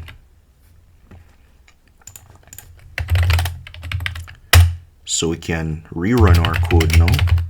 So we can enter John Doe, can log in, test1234, add a credential, Facebook, johndoe@gmail.com, password 1234 1234. Can view a credential. We can select one, and we got another error at line 74. Print credentials. We need to pass the platform name to that function, so platform name, and then after doing that we can rerun our code now. We can say John Doe test1234, add a credential, Facebook, johndoe@gmail.com, password 1234 1234. And then we can view the credentials. So we can select the platform 1. Then it asks us to select the email or the user now. So select a credential. We enter 1. And we need to also subtract 1 from the credential ID as well. Let's actually do it inside of the variable instead. Can say -1. So then up here we don't need to do this for the platform name either. And now we can run our code. So we can log in as John Doe. Master password is test1234. Can add a credential. Can add Facebook. Username is johndoe@gmail.com. Enter the password 1234. Confirm password 1234. And then we can view the credential. We select 1 for the platform. And then we can select the credential, which is 1. And it says, this is actually wrong because we entered 1234. But instead, I see what's going on. It's because we didn't include it in the format string, curly brackets. So if we do it one more time, guys, it should work. Can log in as John Doe, test1234, add a credential, Facebook. Then we can say the username is johndoe@gmail.com. Password is 1234. Confirmation is 1234. And then we can view the password now. We can select 1 and then the credential 1. And you can see, guys, it actually decrypted our password successfully. Let's try to add a different credential. Oh, sorry about that. Yeah, that's because we haven't validated the input as yet. So let me just quickly do this again. We can say platform is Facebook, johndoe@gmail.com, password is test1234, test1234. Then if we view the credential, we select 1 can see we get test1234 for the decrypted password. We can add a second credential. This time let's add a Gmail platform. Well, actually let's add a Instagram platform, and then we can say something like, I don't know, alex21@gmail.com. Then the password will be, let's say 1337. And now if we try to view the credentials, you can see it asks us to select a platform. We can select 2 for Instagram, and then we select 1 for Alex21, and you can see it decrypted the password 1337. Nice.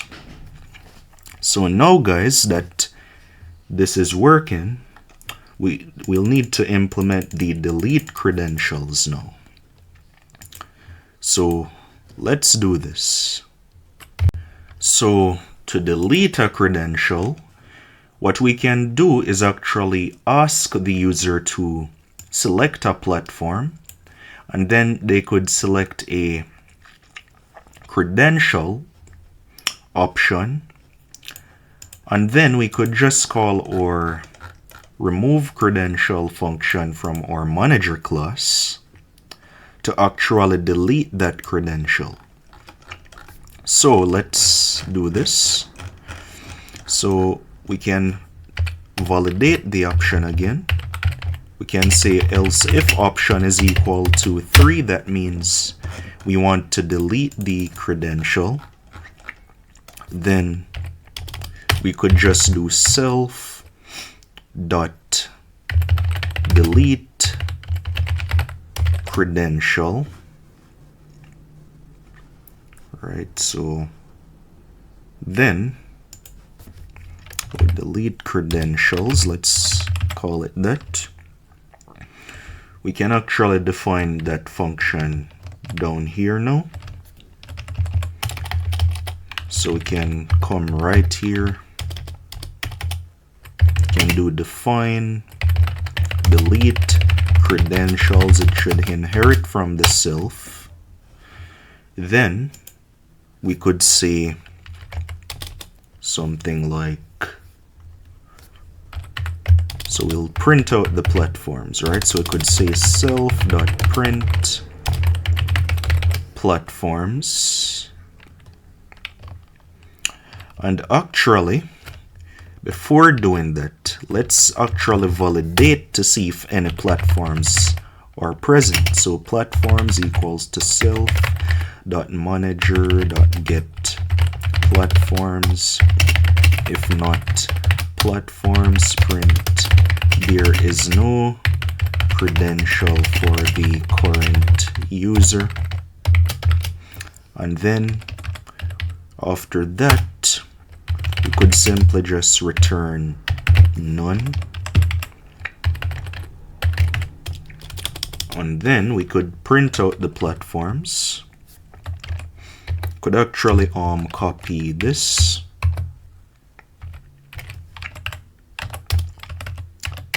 And we could put it down here.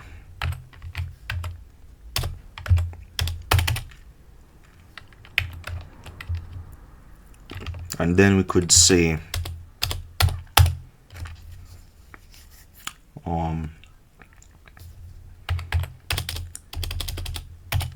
we could print out the credential for the platform name afterwards. So we could say self.print credentials platform name, but we'll need to get the platform name. So we could say platform name equals to self.manager.get platform name. Then we pass the platform ID, and we'll get the credentials after that. So we'll say credentials equals to list self.manager.get underscore platforms platform name. And we convert it to a list. Then we say credential count equals to the length of the credentials, and then we can print out the credentials afterwards. Okay. So then now we could ask the user for the credential. So let's say credential ID equals to int input. Could have a format string, and we could say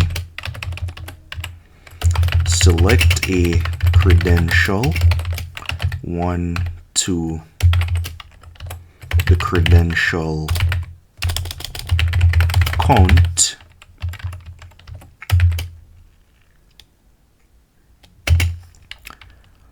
and then we could simply just subtract 1 from right there. And then what we'll do is we can just delete the credential afterwards. So we can just do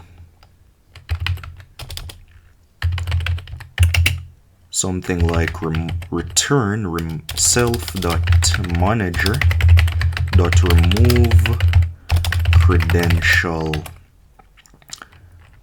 Then after that we can pass the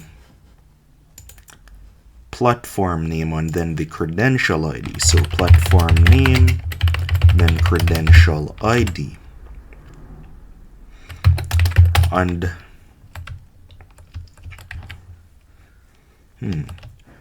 wait, let's not actually return that as yet. Maybe we should print a message like successfully remove the credential, and then we actually print out the credential that we removed. So we could say removed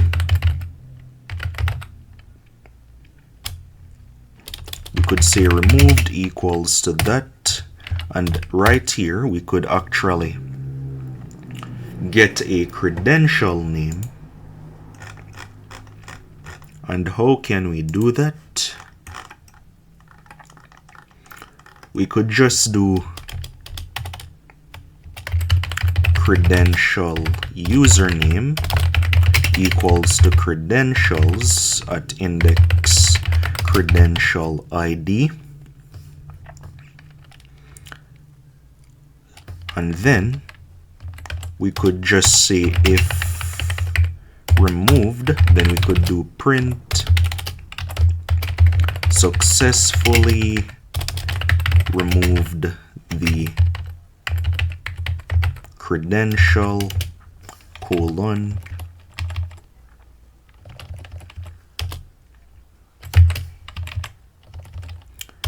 successfully removed the credential, and then we could do something like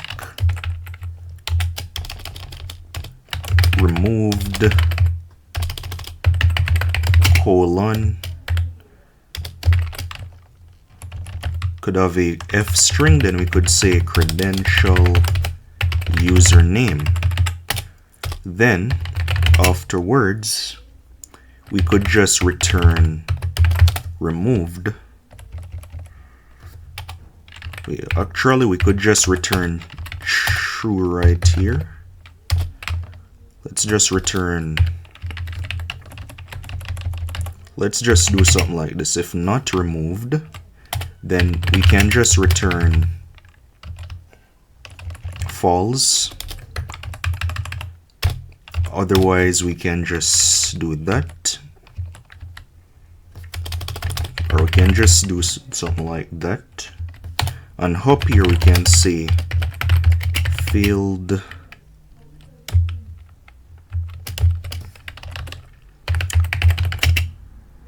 to remove the credential.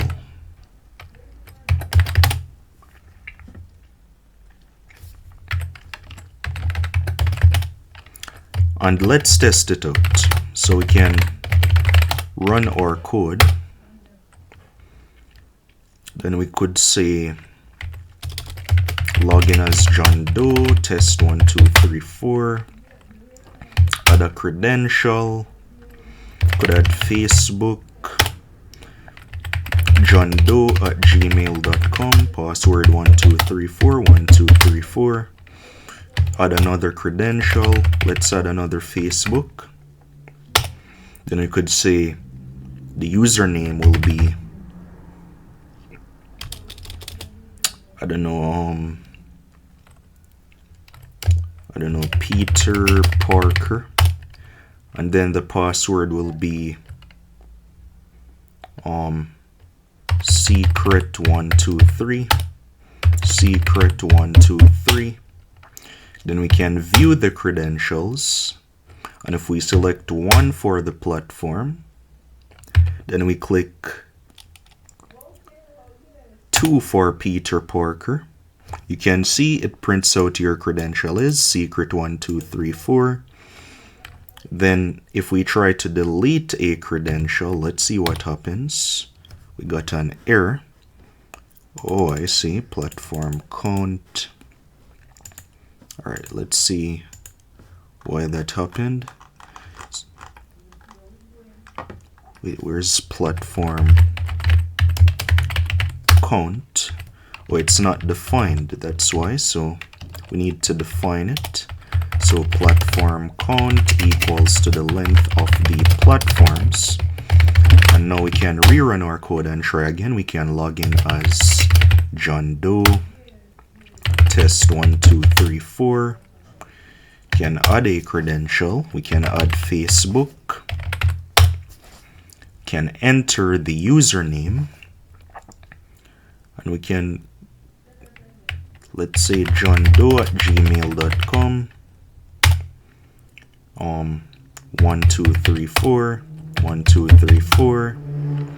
Add another credential, Facebook. alex21@gmail.com. secret123 secret123. And we got an error.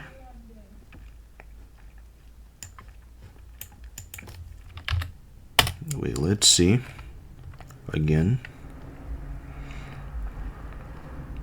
So John Doe can enter the master password, test 1 2 3 4. Add a credential, Facebook, alex21@gmail.com. Password is secret123, secret123. Add one more credential, Facebook. Can enter the username, say johndoe@gmail.com, test 1 2 3 4, test 1 2 3 4. And we can view the credentials. We select 1 and let's select 2, and you can see that John Doe is present right there. Now let's try the delete credential. We select 1 for Facebook. And we got an error for some reason. So let's see, we go up here.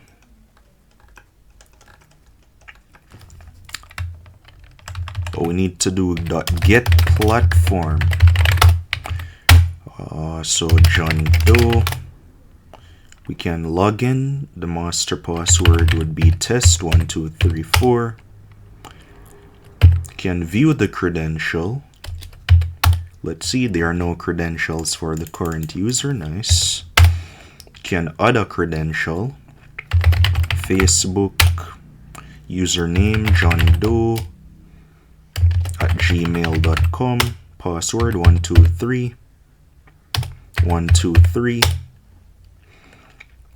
If we view the credentials, there's only one single credential present, right? Let's add one more credential. So it's Facebook. We can add alex21 @gmail.com. You can enter the password secret123, secret123. Then we can view the credentials, select one, and if we select 2 for Alex, we get the password for Alex. Now if we try to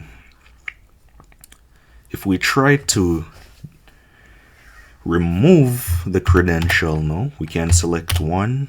Can select one for John Doe, and it says it removed John Doe @gmail.com. Let's see if it actually did. So if we select one to view our credentials, you can see that John Doe is no longer listed. And if we select one, it's only Alex's credential that is present. So it is actually working now. Now the last thing we want to implement is the logout option. So the logout option is actually pretty simple. But before doing that, let's see. We'll need to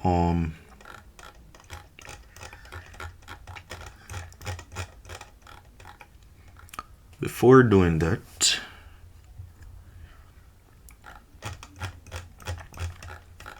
we will need to be able to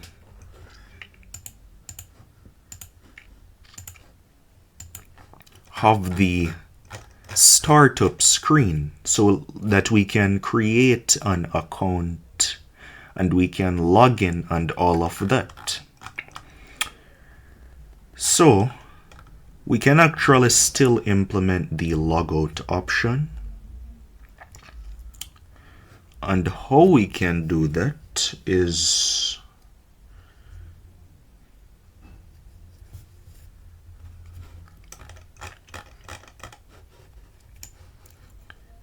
let's actually implement the startup menu before actually implementing the logout option. So let's code the startup screen. So let's define a function and we'll call it startup menu, and it will inherit from the self and simply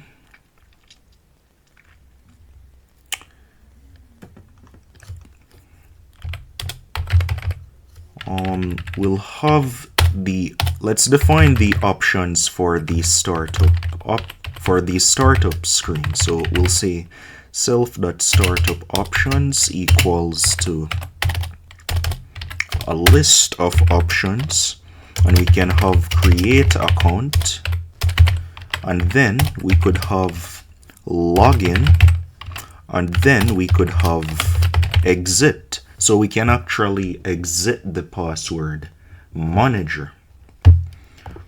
So then what we could do is we could define a function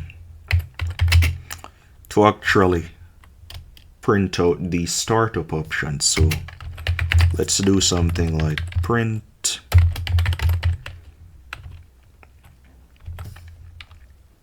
startup menu,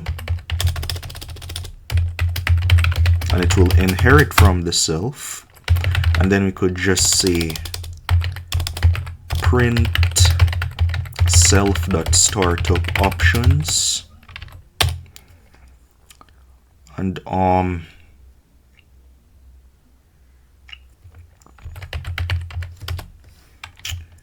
let's actually have like an ASCII Art, guys,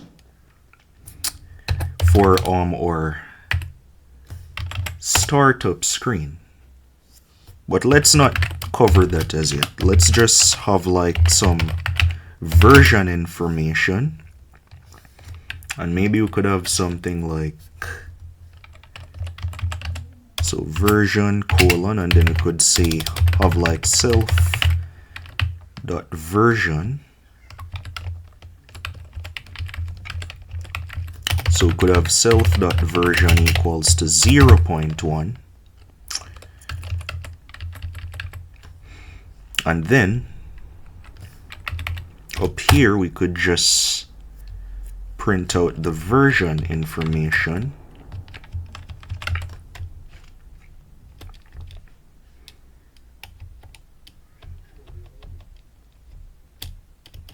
Okay, let's not here, print startup menu.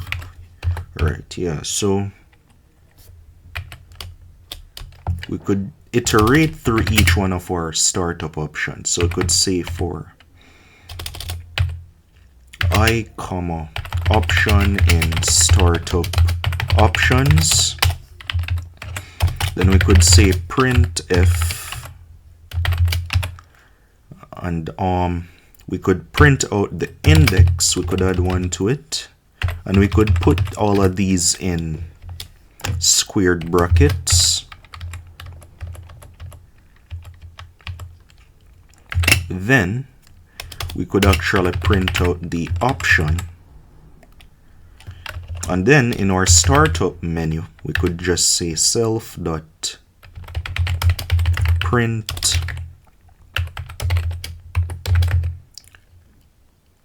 startup underscore menu, and then in our start function we could just call self dot print startup menu.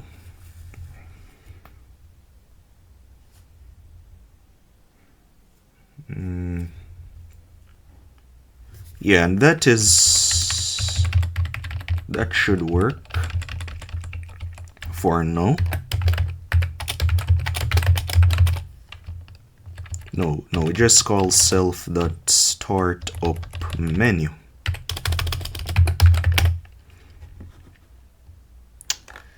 And within our startup menu, guys, we actually want to ask the user to select an option. So we could say option equals to int input,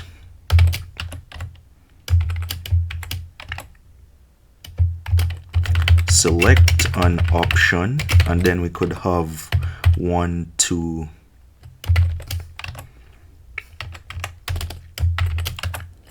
the length of self.startup options, and then after doing this we can simply say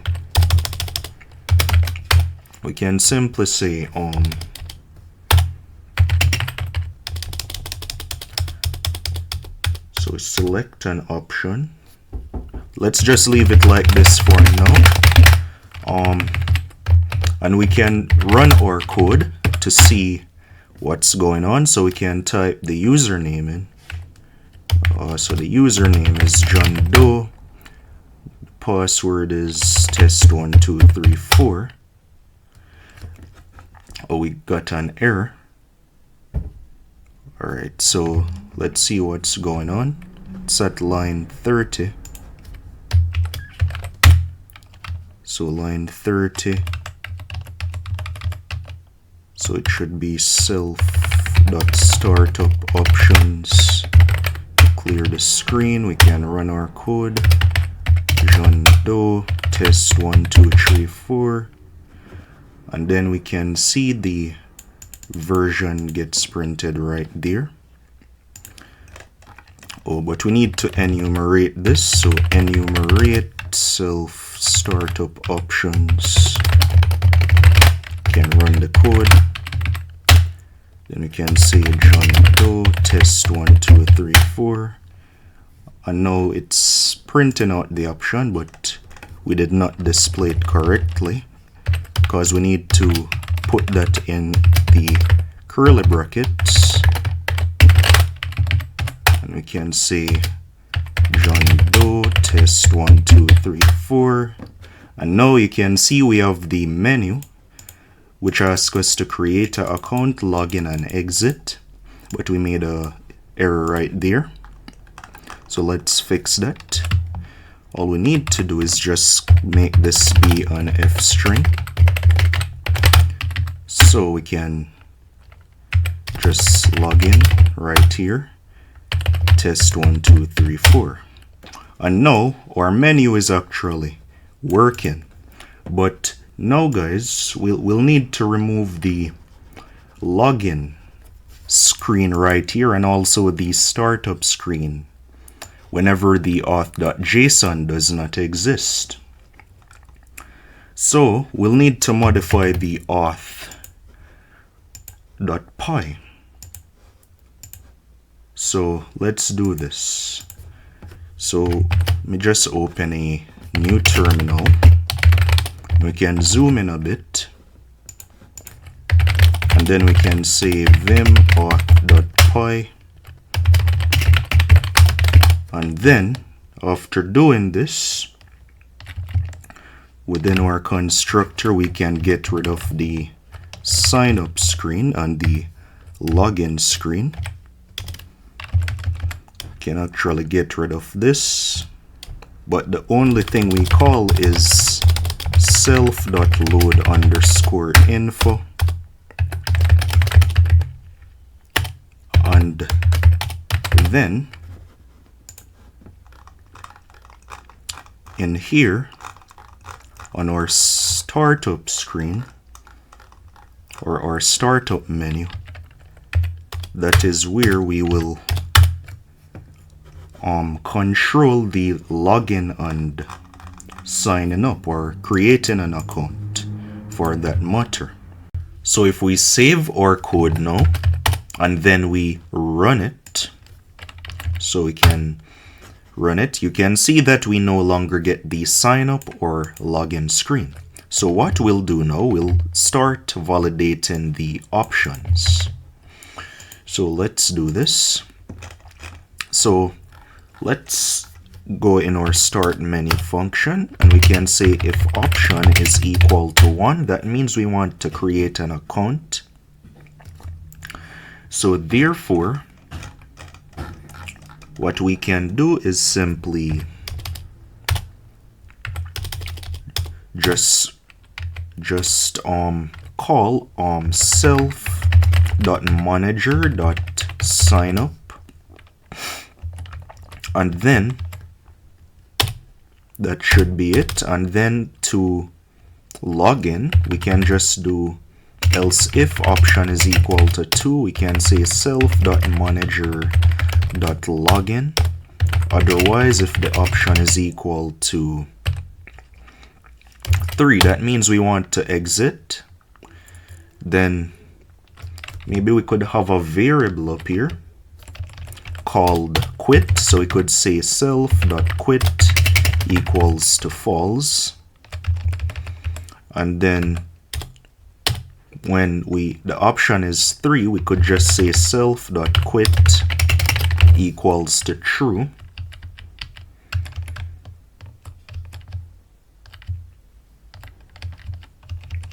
And then up here in our start function, we could say while not quit. While not self.quit, then we can call the self.startup menu. We can comment the vault menu for now. We could actually check to see if we are logged in or not. So we could say if not self.auth.logged in, then we call the startup menu. Otherwise, if we are logged in, we could just say self.vault menu. So we load the vault menu for the current logged in user in that case. And then when we quit, we could do something like print exiting FlexPass manager ...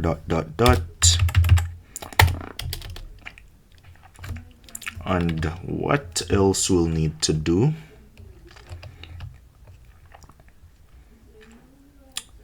We could actually write the authentication data to a file.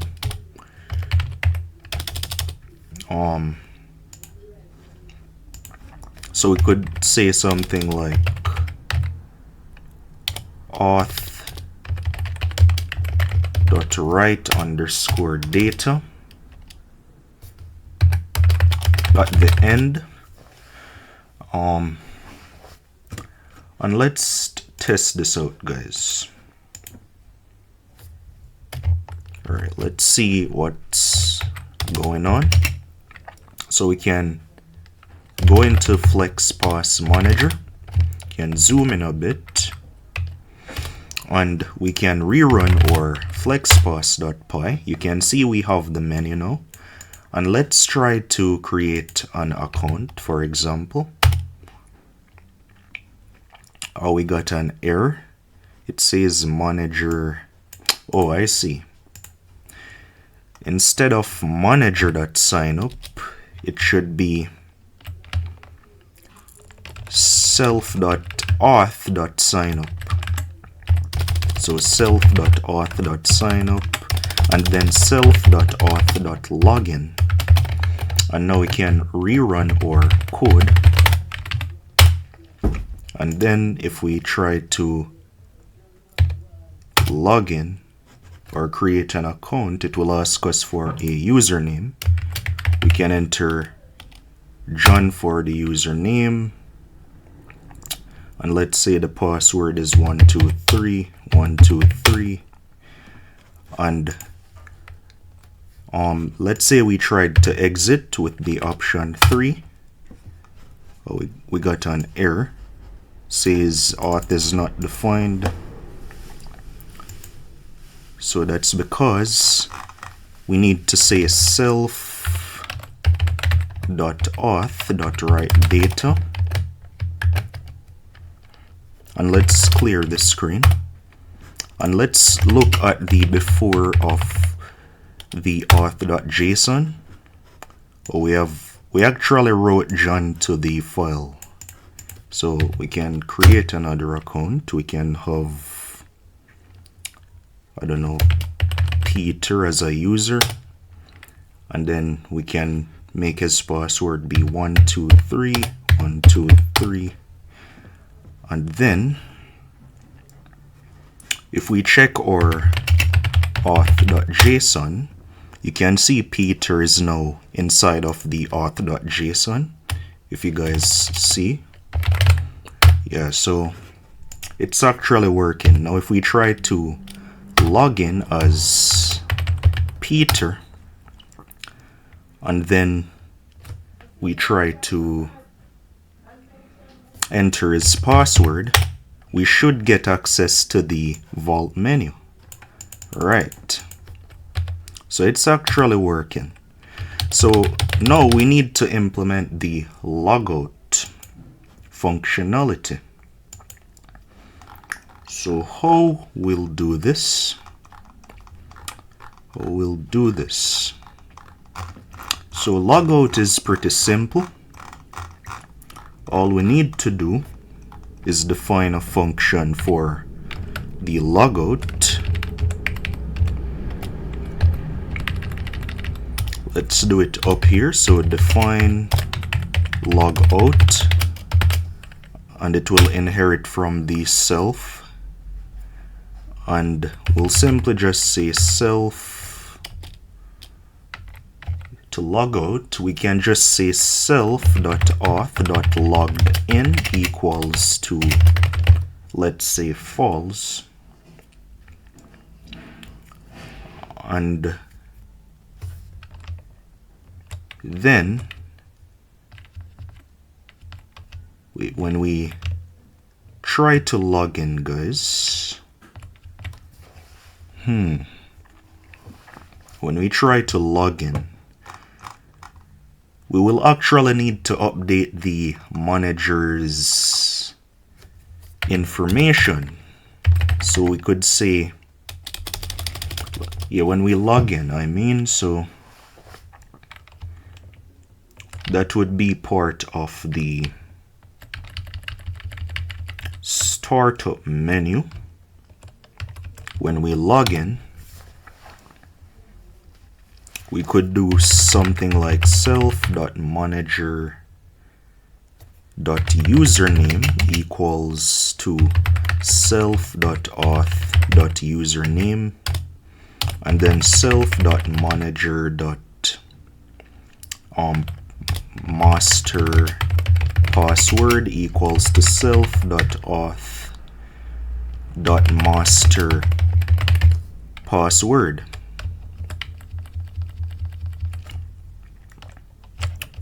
And then after doing that,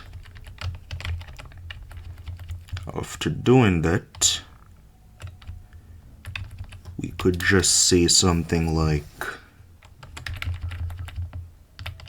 yeah, so the logout is basically just setting the auth logged in equal to false, and then we're basically just calling the login again, right? Because it will bring us back to the startup menu when we are not logged in as a user. Yeah, so this should work, right? So now in our vault menu, all we need to do is use our logout function. So we can say else if option is equal to 4. Then we can call self.logout, and then maybe we could print out a message. We can say print logout of the user, and we could actually print out the username. So we could say self.auth.username. Let's add an exclamation mark at the end, and let's test it to see if it works. So just rerun or FlexPass. We can try to log in as a user. Let's say John Doe. Password is test123, I think. Or let's try again. John Doe test1234. Yes, and we logged in, so it says welcome John Doe, you have been authorized successfully. Now let's try to log out. It says logged out of the user John Doe, but even though it said that, it said welcome John Doe again, and it did not go back to the startup screen for some reason. So let's see why did that happen. Let's see. Right, when we log out, we will need to call self.auth logged in equal to false, right? And then we say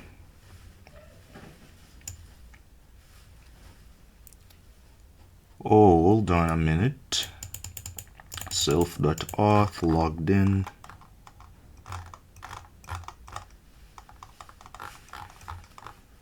but it said it logged out. And then after it did that, I see.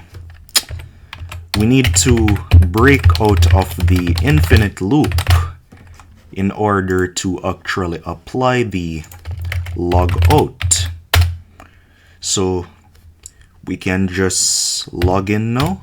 So we can type John Doe, enter the password, test1234. We can let's try to view a credential for John Doe.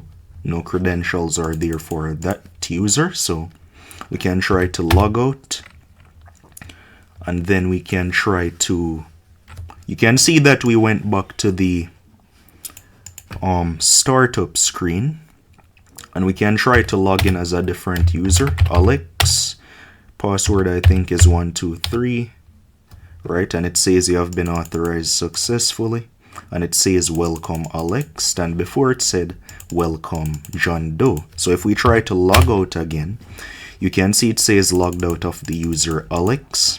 So yes guys, everything is working now. Now there's one thing we need to do. We need to start storing our credentials from our password manager. So let's actually do this. So we could implement a function to actually write our data to a file. So we could say define write data, and it will inherit from the self, and then what we can do is simply just write the data to a file. So we could say with open creds.json, so we can store the credential data of our creds_info dictionary in JSON. And to do this quickly, let's just we need to open it in write mode. So we could just do f.write, and then we could do something like json.dumps. So we're basically converting our credentials dictionary into a JSON string that we can write. So we can say json.dumps, and then we can say self.creds_info, and let's test it to see if it works. Let's make it so that whenever we remove or add a credential, we actually save our data to a file immediately. So we can say self.write data, and then for our remove credential, we can say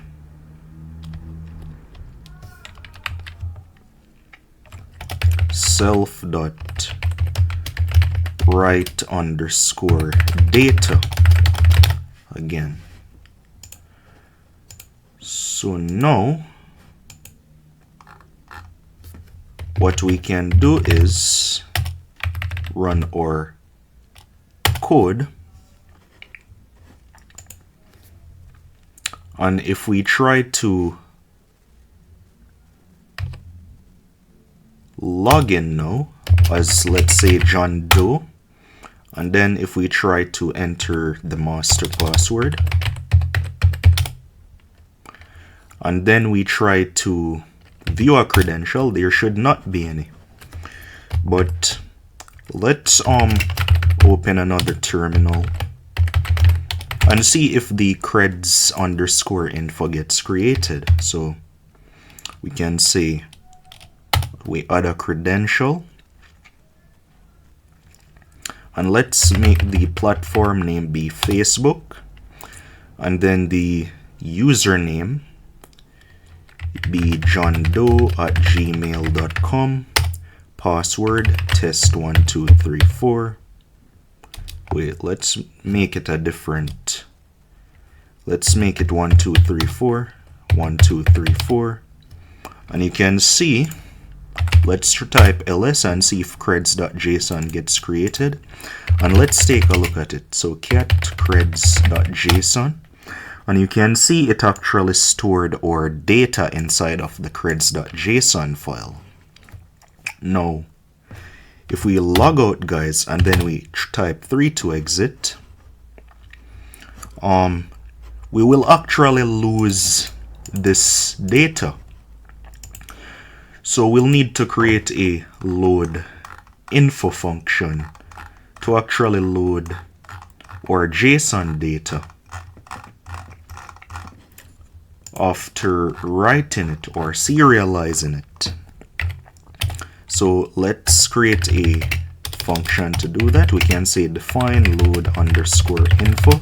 It will inherit from the self, and we can just do with open. And then we can say creds.json as if, and then we can say self.creds underscore info equals to self dot equals to json dot loads f dot read, because we want to read from the file, and that should be it. So within our manager class, guys, hold on, before we actually try to load the info, guys, we need to ensure that the creds.json file actually exists. So we need to say if not os.path.isFile creds.json, then we can simply just return false, otherwise we can simply just return true. So now in our manager constructor, we can just say up here self.load underscore info. And now if we try to run our code, and let's try to log in and see what happens. So we can log in as John Doe, and then we can enter his master password. We can try to view a credential. You can see it actually saves the Facebook. And if we try to access the Facebook credential, you can see we actually got the password for the Facebook credential. Now if we check our auth.json file, we can see all the current users, right? Let's actually recreate the users. So rm cred auth.json and rm creds.json. And we can, if we type ls, we can see that everything is removed, and we can type python 3 flexpass.py. And if we try to type 1 to create an account, let's create an account for Alex, and let's let his password be secret. No, let's let his password be 1234, 1234, and we can create another account. But if we type ls, guys, you'll see that auth.json gets created. So if we type cat auth.json, only the user Alex is present. But if we type create another user, let's create one for John, and then let's let his password be the same thing, 1234 for testing purposes, 1234. We got an error. 1 2 3 4 1 2 3 4. Wait, I made a mistake again. 1 2 3 4 1 2 3 4. Right, and now if we check our auth.json, we only have 2 users present. So if we try to log in now, so we can try to type 2 to log in, and we can log in as John, and we can type 1 2 3 4 to log in, and you can say it says you have been authorized successfully. Welcome, John. So what we can do now, we can try to view a credential, but nothing will be present. So let's add a credential for John.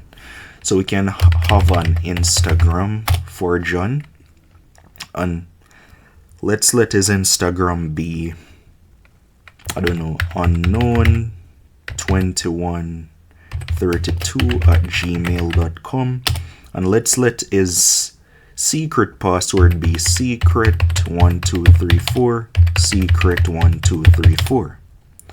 And if we look now, so if we type cat creds.json, you can see that John's password is saved for Instagram. We can add another credential.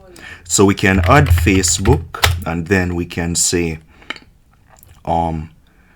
let's add another username. Let's add Alex this time. So alex@gmail.com, and his password is you will never guess this password. You will never guess this password. And then if we type cat creds.json now again, you will see that Alex gets added right there. And if we type view credentials and we type 2 for Facebook, then we select 1 for Alex, you will see it gives us the password. Now let's try to log out and exit. And let's see if our password is still saved for the user John. So we can type John, can log in 1 2 3 4, and then we can type view credentials. You can see everything is still saved. So we can try to get his Instagram, and you can see we get the password right there.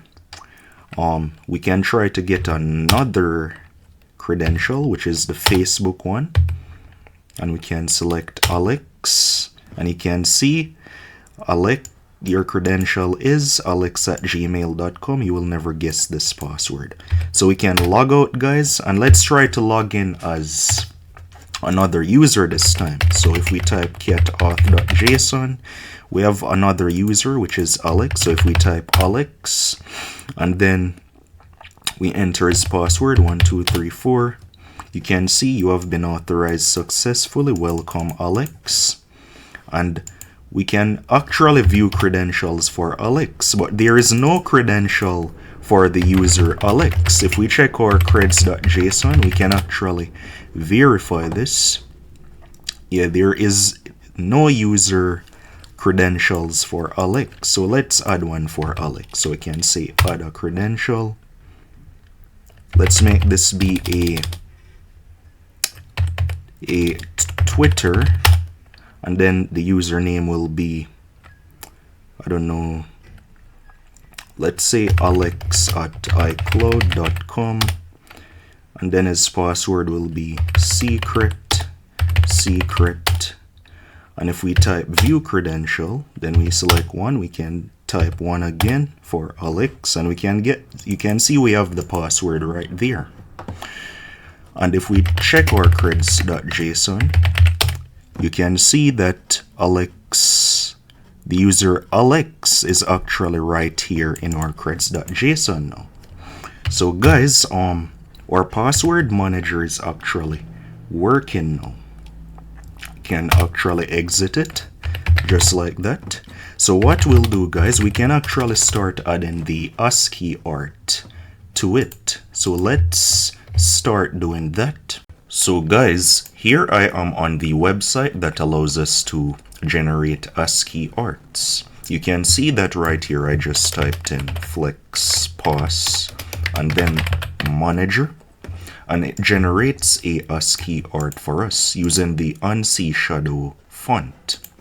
So I'm just going to copy this ASCII art, and now we can actually add it to FlexPass. So what I'm going to do is open up the menu.py, so we can say vim menu.py, and now at the top we can create a variable. Let's call it banner, which will store our ASCII art. And what we can do, we can just paste our ASCII art in, and after doing this, we'll just print it out within our startup menu function. So we can just do print banner, and if we run our flexpass.py, we should see our ASCII art inside of here. Now let's try to change the color of the ASCII art. So we can use ANSI escape codes for that. So we can use /u001b. Let's let the color be yellow. And if we run our code, you can see everything becomes yellow, but we don't want to touch down here. So we can reset the ANSI escape color. So we can do /u001b 0m to reset the color. And you can see we have our ASCII art now, and our version information color is reset back to the original. So let's try to create an account to do one final test. We can say test1234 for the password, test1234, and we can try to log in as Alex. So we can say Alex test1234. And you can see we have been logged in successfully. Now let's try to log out. Alright, so everything is actually working, guys. So let's just push to the source code to the GitHub. Can do some commits now. So we can say git status. We can do git add flexpass.py. We can do git commit-m add flexpass.py. Git commit. We can then say git add manager.py, git commit-m added manager.py, git add menu.py, git commit-m add dead menu.py.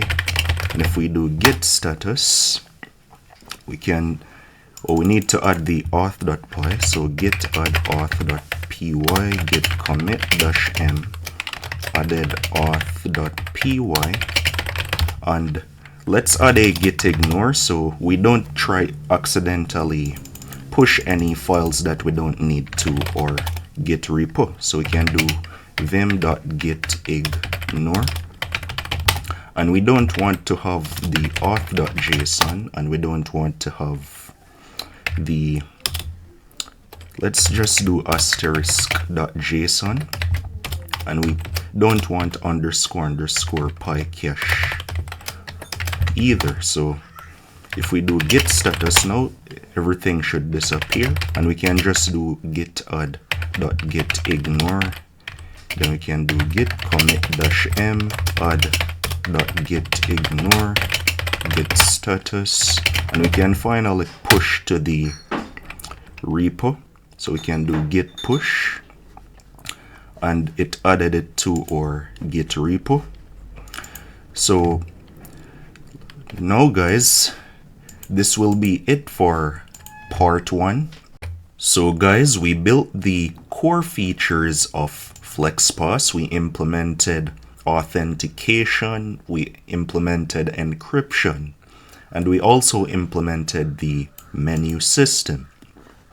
So in the next part, we'll be working on the switch account feature, and we'll also be working on input validation so that our menu system actually validates inputs without breaking. And yeah, we'll continue working on it. So that is it for today, guys.